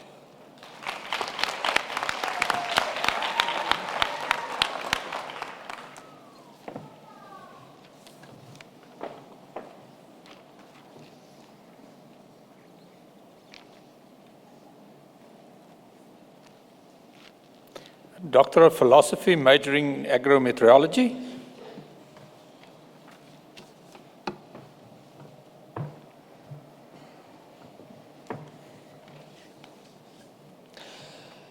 With her thesis, Effects of Climate Change Scenarios on Maize and Finger Millet Production of Northern Uganda, the candidate makes a contribution to our understanding of the impact of climate change on the productivity of smallholder crop production systems in Northern Uganda, as well as the perception of climate change by these smallholders farmers.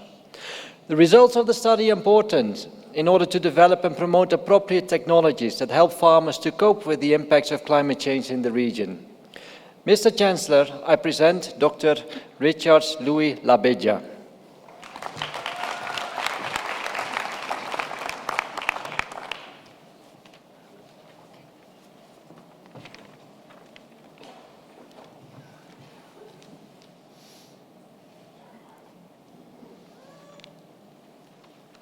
A Doctor of Philosophy, majoring in animal science.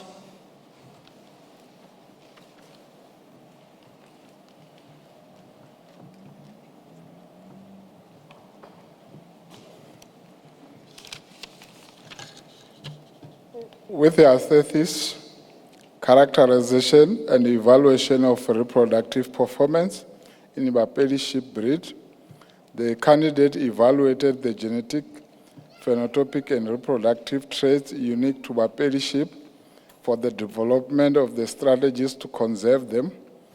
The results from the available study conducted that assisted reproductive technologies such as ostracynchronization can be used to shorten the breeding season, thereby ensure the uniform lamb crop in extensive production system, using Bapeli sheep as an example. Mr. Chancellor, I present Dr. Ayanda Makasha.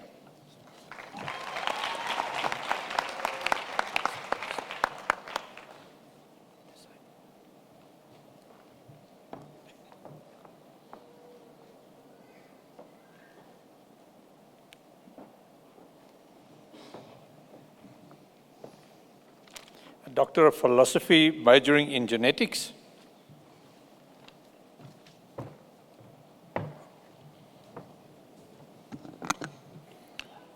With his thesis, Monitoring the Impact of Translocation on Genetic Diversity and Fitness of the Cape Mountain Zebra, Equus zebra, the candidate contributed new data on genetic diversity in fragmented populations, the risk of spread of pyroplasms among populations, the level of adaptive diversity at selected toll-like receptor genes, and the reproductive health of the species.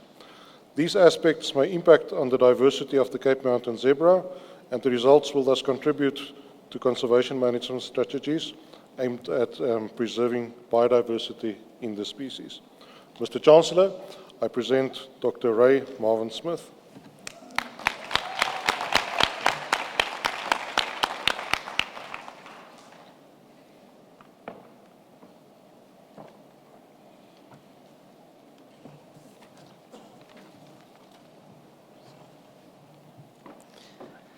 A Doctor of Philosophy, majoring in geohydrology.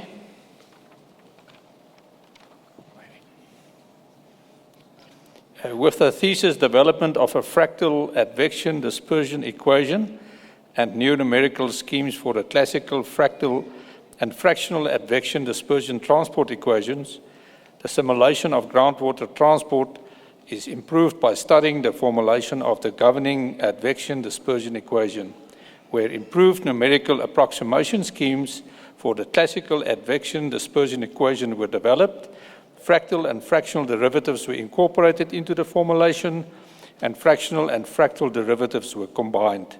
The research validated the use of fractional and fractal derivatives, advanced the collective mission of resolving the difference between modeled and observed, and the equations developed can be applied to improve the understanding and management of natural groundwater systems. Mr. Chancellor, I present Dr. Amy Jane Allwright.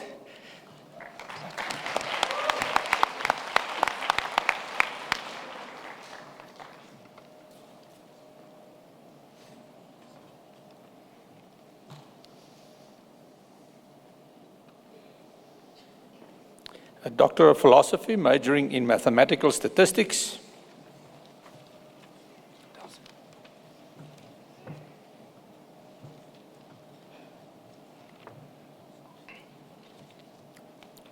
With his thesis, Optimal Portfolio Selection with Uncertain Implicit Transaction Cost in a Dynamic Stochastic Framework, the candidate contributes to the field of stochastic financial optimization by developing scenario-based approaches and decision models focusing on investing in portfolios in periods of economic booms and recessions. The study incorporates uncertainty in implicit transaction costs incurred in initial trading and in subsequent rebalancing of portfolios. Mr. Chancellor, I present Dr. Sebastian Mushori.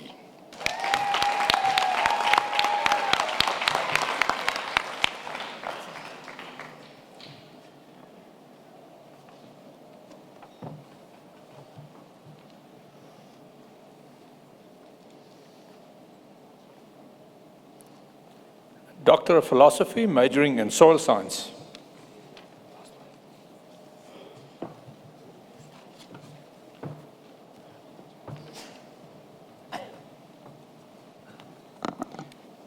With his thesis, Application of SWOT Model to Evaluate the Water Balance of an Arid Catchment, the candidate contributed to the understanding of the hydrologic processes and their behavior in arid and semi-arid areas, such as Swat Loop catchment in the Northern Cape Province. The results are essential for implementing environmental protection measures related to land use change, groundwater abstraction by large-scale mining activities. Mr. Chancellor, I present Dr. Achamele Girma Mengistu.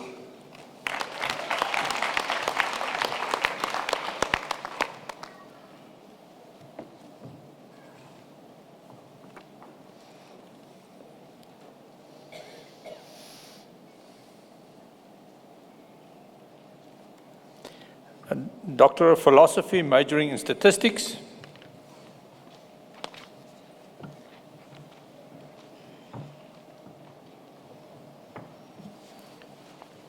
With his thesis, Modeling and Analyzing Risk in Precious Metals, the candidate makes a contribution to an important problem in the risk management for precious metals.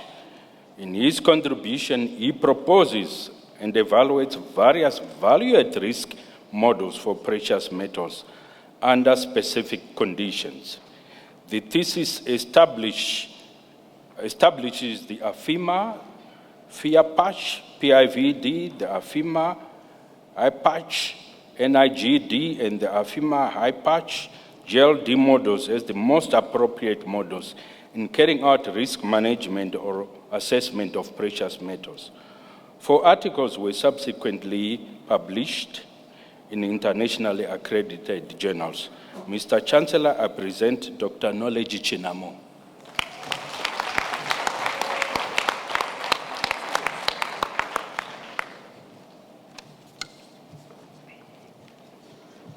With a thesis titled Continuous Time Markov Modeling of Effects of Treatment Regimens on HIV/AIDS Immunology and Virology, the candidate contributes to knowledge on HIV/AIDS progression for patients on antiretroviral therapy using continuous time Markov models focusing on the effects of including both CD4 cell counts and viral load counts in one model.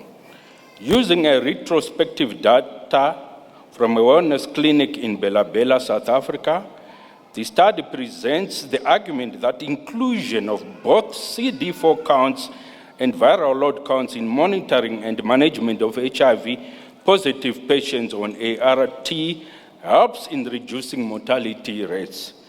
Mr. Chancellor, I present Dr. Clarice Shoko.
Good afternoon, ladies and gentlemen.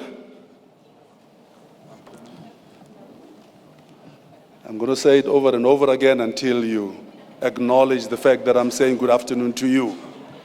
And you're duty-bound to say good afternoon back to me. Good afternoon, ladies and gentlemen. That sounds more like it. Ladies and gentlemen, this brings us to the end of the proceedings. But not just these proceedings. This brings us to the end of the 2019 graduation season. So there's lots of people wearing these university blazers who are quite relieved that we are where we are because it's taken a lot of hard work from them and everybody else to have these kinds of ceremonies that go as with the dignity and the precision that we've become used to on this campus. All that I have to do now is to say a few thank yous and a few words of congratulations to our graduates. Let me first start by saying to the acting Vice-Chancellor, don't look at me so seriously, Professor Puleng Ngabula, well done, ma'am. And it looks to me like the campus is in good and safe hands with you at the helm in the absence of the Vice-Chancellor. And Prof. Corley as well for driving us this afternoon. You've as efficient as we've come to know you to be. I'll come to the guest speaker later. And is Anton on the stage? If Anton can please rise if he's on the stage. I can't see Anton. He's not here. I very seldom get truly emotionally sad when somebody passes on that I don't know personally. What Anton did today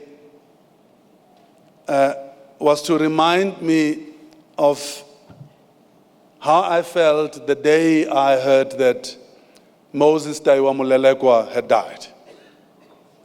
And not only had he died, those of you who know a little bit about his life, there was a suspicion that he and his partner took their lives together.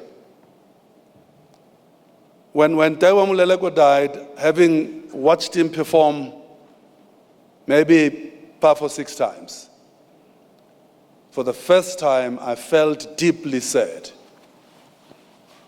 as if I knew him. What I remember about him, those of you who follow jazz at all, would recall when he went to the North Sea Jazz Festival in The Hague. And I remember coming home one evening and turning on the television set.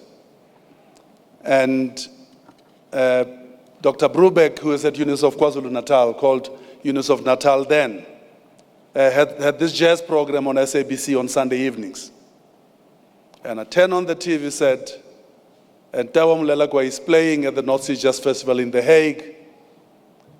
And by the time I watched, the band had completed its role, and the band starts to leave the stage and leave him alone on the stage. And he continues playing this piece. And by this time, tears are just falling down my face, and I didn't even try to stop or even to wipe them off. And I was kind of feeling sorry for myself at that point. He had a little bokbarde, and he was sweating so much, the sweat was literally flowing through his bokbarde. At some point in time, the camera pans that marquee, and I stopped feeling sorry for myself when I realized that 90% of those people in that marquee were in tears as much as I was in tears. That was the talent of Moses Mulelekwa, who sadly took his own life. I do not know Johannes Conferral, but that piece that was played was just stunning.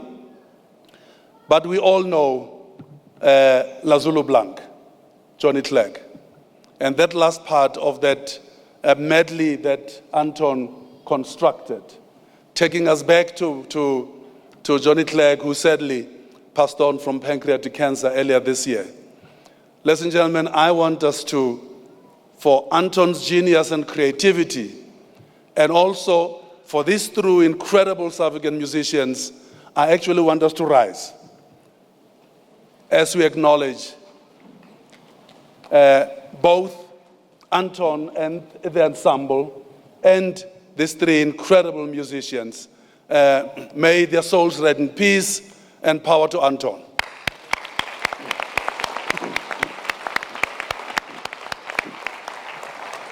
Thank you very much.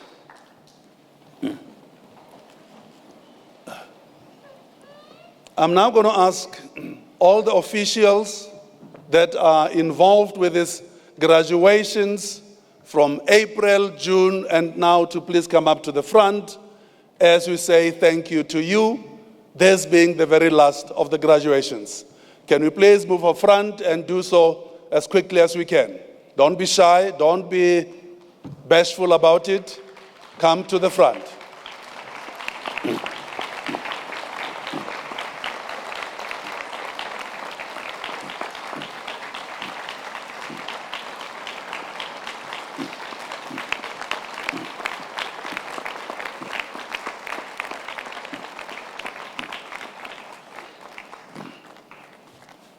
It takes a lot of work, ladies and gentlemen.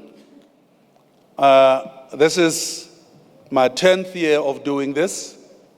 And for the 9.5 years or so that I've been here, I've seen nothing but precision. By the time we walk into this hall, everything is in place. Everybody's seated where they're supposed to be seated on the academic staff. Everybody knows what their role is going to be. And these people sitting in front with the registrars on the stage that they report to are the ones that make it all happen. I'm tremendously proud. I happen to be one of those peculiar human beings who, unless it's been done precisely and the way it's supposed to be done, I get literally very unhappy. And these people in front of me have not given me cause over the last 10 years, including those that are no longer here, that have retired, that have resigned. And this is my very last December graduation ceremony that I will preside over. And I want to say to them all and to the registrars and everybody else that I'm incredibly proud of you guys. I'm incredibly proud of how seriously you understand the value of this ceremony as a ceremony that for many people, this is the only time they will interface with this institution, when they walk into this hall, because their loved ones are graduating today. And what they walk away from the ceremonies with over the last 9.5 years is a very dignified ceremony, organized with precision, and you guys have made it happen, and thank you to you all. Let's give them a round of applause, ladies and gentlemen.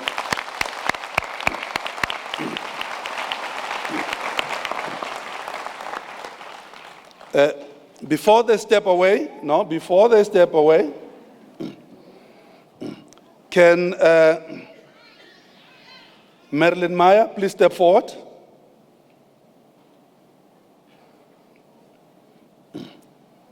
And Anna Liebenbeck, please step forward.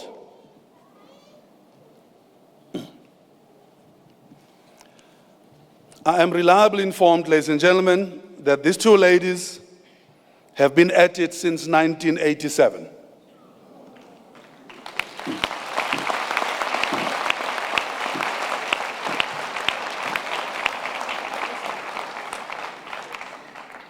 They have been in various divisions within student academic services, including financial aid, admissions, exams, and student records.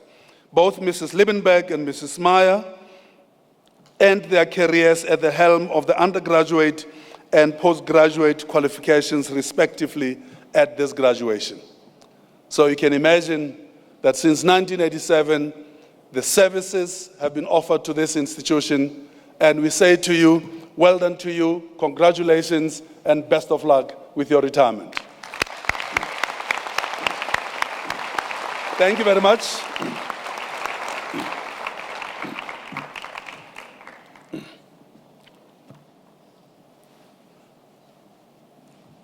Can I then please ask all those who got their master's degree with distinction to please rise.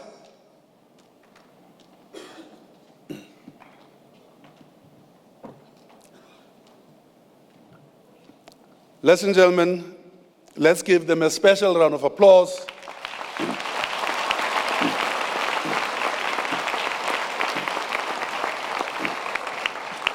And as they remain standing, the academic staff members know that this observation experiment that I do every graduation ceremony to look at the race and gender of those who get their degrees with distinction. 9.5 years ago when I arrived here, at this point, 90% of those standing would be white male. Over time, I've seen the gender demographic change to the point where at every graduation over the last 4 to 5 years, at each and every one of them, irrespective of which faculty it is, more females are standing than males.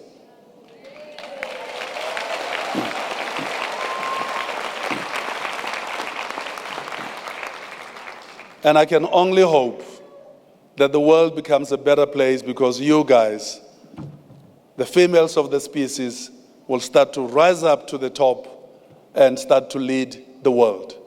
Because the males of the species, if I was not Chancellor standing here, I would have said, fucked it all up. But because I'm Chancellor, I can't say that. I'll say, messed it up.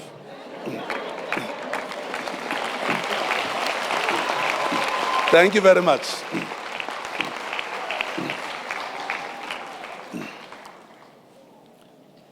This is the time for us. We've said, as an audience, as respective families, to all those who walked across the stage, we've clapped, we've ululated. Ladies and gentlemen, there's an opportunity for us to collectively say to all these graduates, well done and congratulations. And let's make a little bit of noise about it.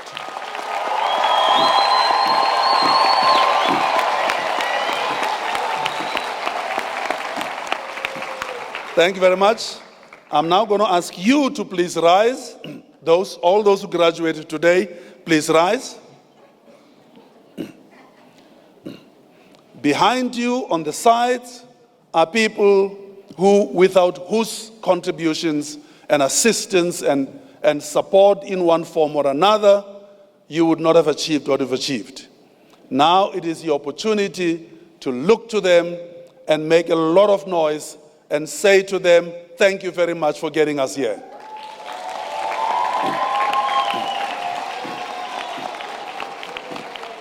And in front of you are the academics that were part of the latter part of your academic journey.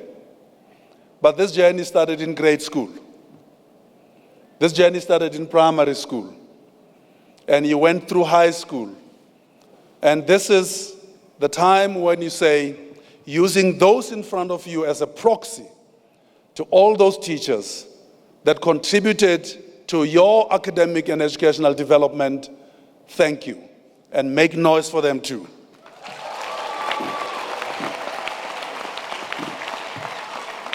Thank you very much. So I now come to our guest speaker and lead from that to my message to the graduates today.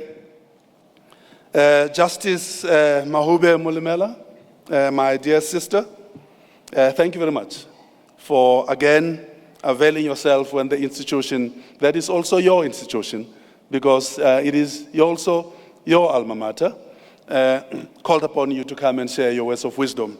We realize, as you shared with us when you started, how careful officials of the courts have to be when they speak, both inside, as you said, and outside the courts.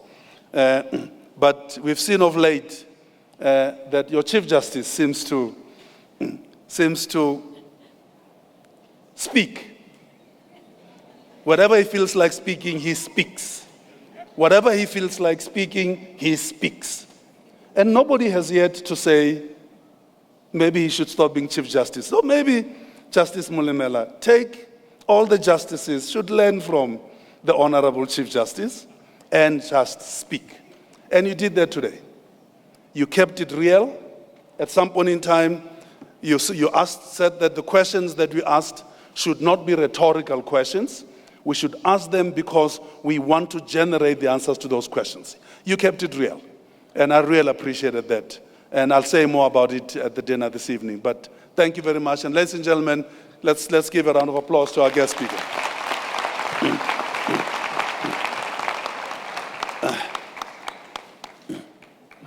As Justice Mulimela said, ladies and gentlemen, it is so real that when the ensemble started to play that medley that they played, and the lights went off, I thought it was load shedding. Until I realized that the screen is still on and the light in front is still on. That's how real it is. It is so real that 2 days ago, when it went to stage 6, and we did not know what had actually happened until we watched ENCA and SABC and you listen to the radio, and you realize that there were 2 particular stations that were having challenges. But until you hear that, it is so real that you think the grid is about to collapse. And remember, there are countries where the grid collapsed, Brazil being one of them. That's how real it is. So when Justice Mulimela says, let's be real about it. Let's ask us questions, the answers to which we want to find to change this reality. Let's take heed of that. It is that real. It is that real that absolutely, right as you may be,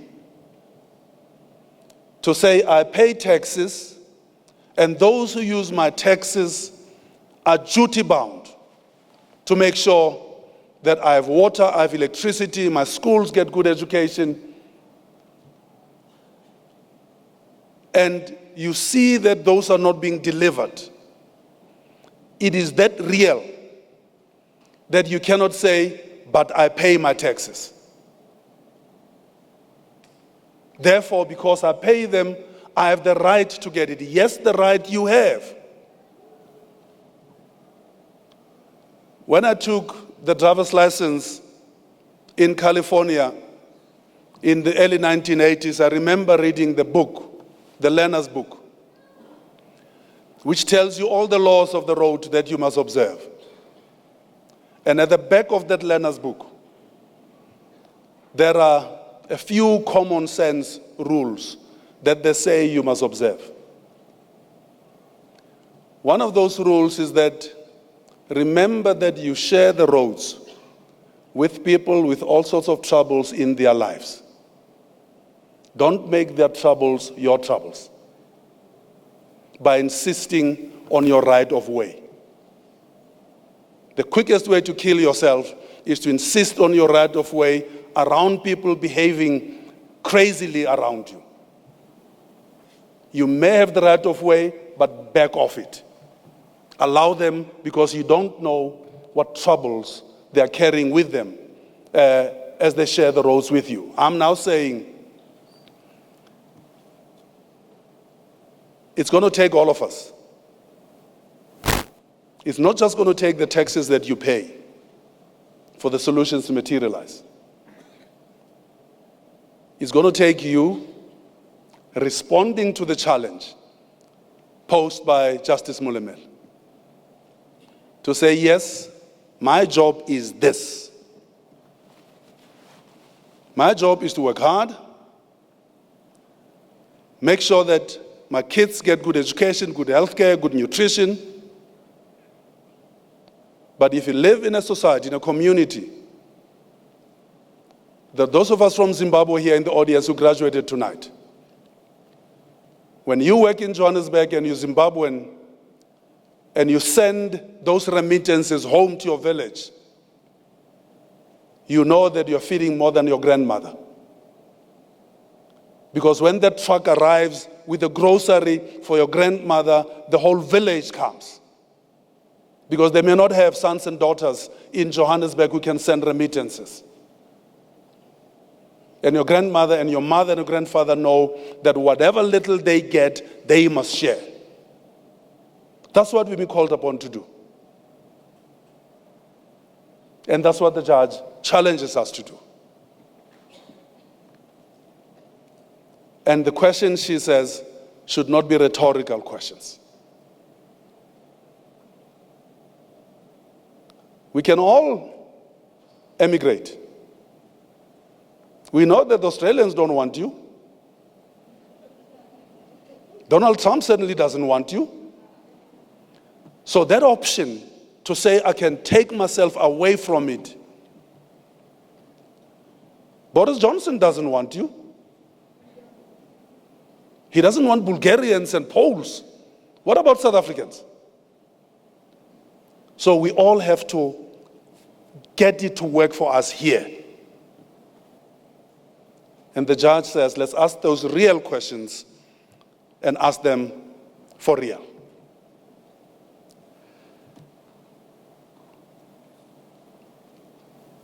With those words, I'm saying fare thee well, go out there and be part of the solution. This concludes the proceedings for this afternoon.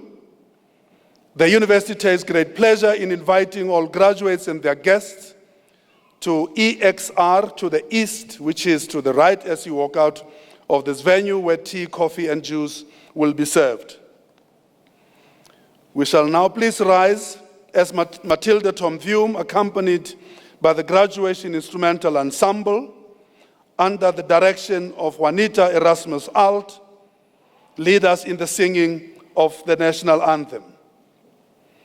And I am reminded, as you see her wearing her gown, that Juanita got her PhD in Afrikaans and Dutch during this graduation ceremony. Congratulations, ma'am.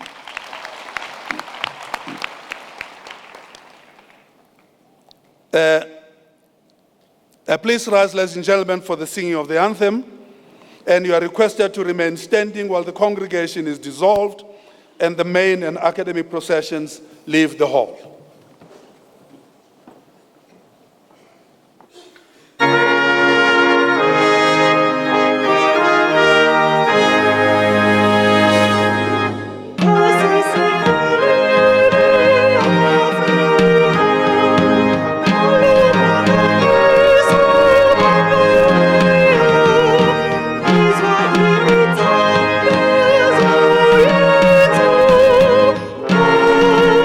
See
By virtue of the power vested in me as Chancellor, I hereby dissolve this congregation of the University of the Free State.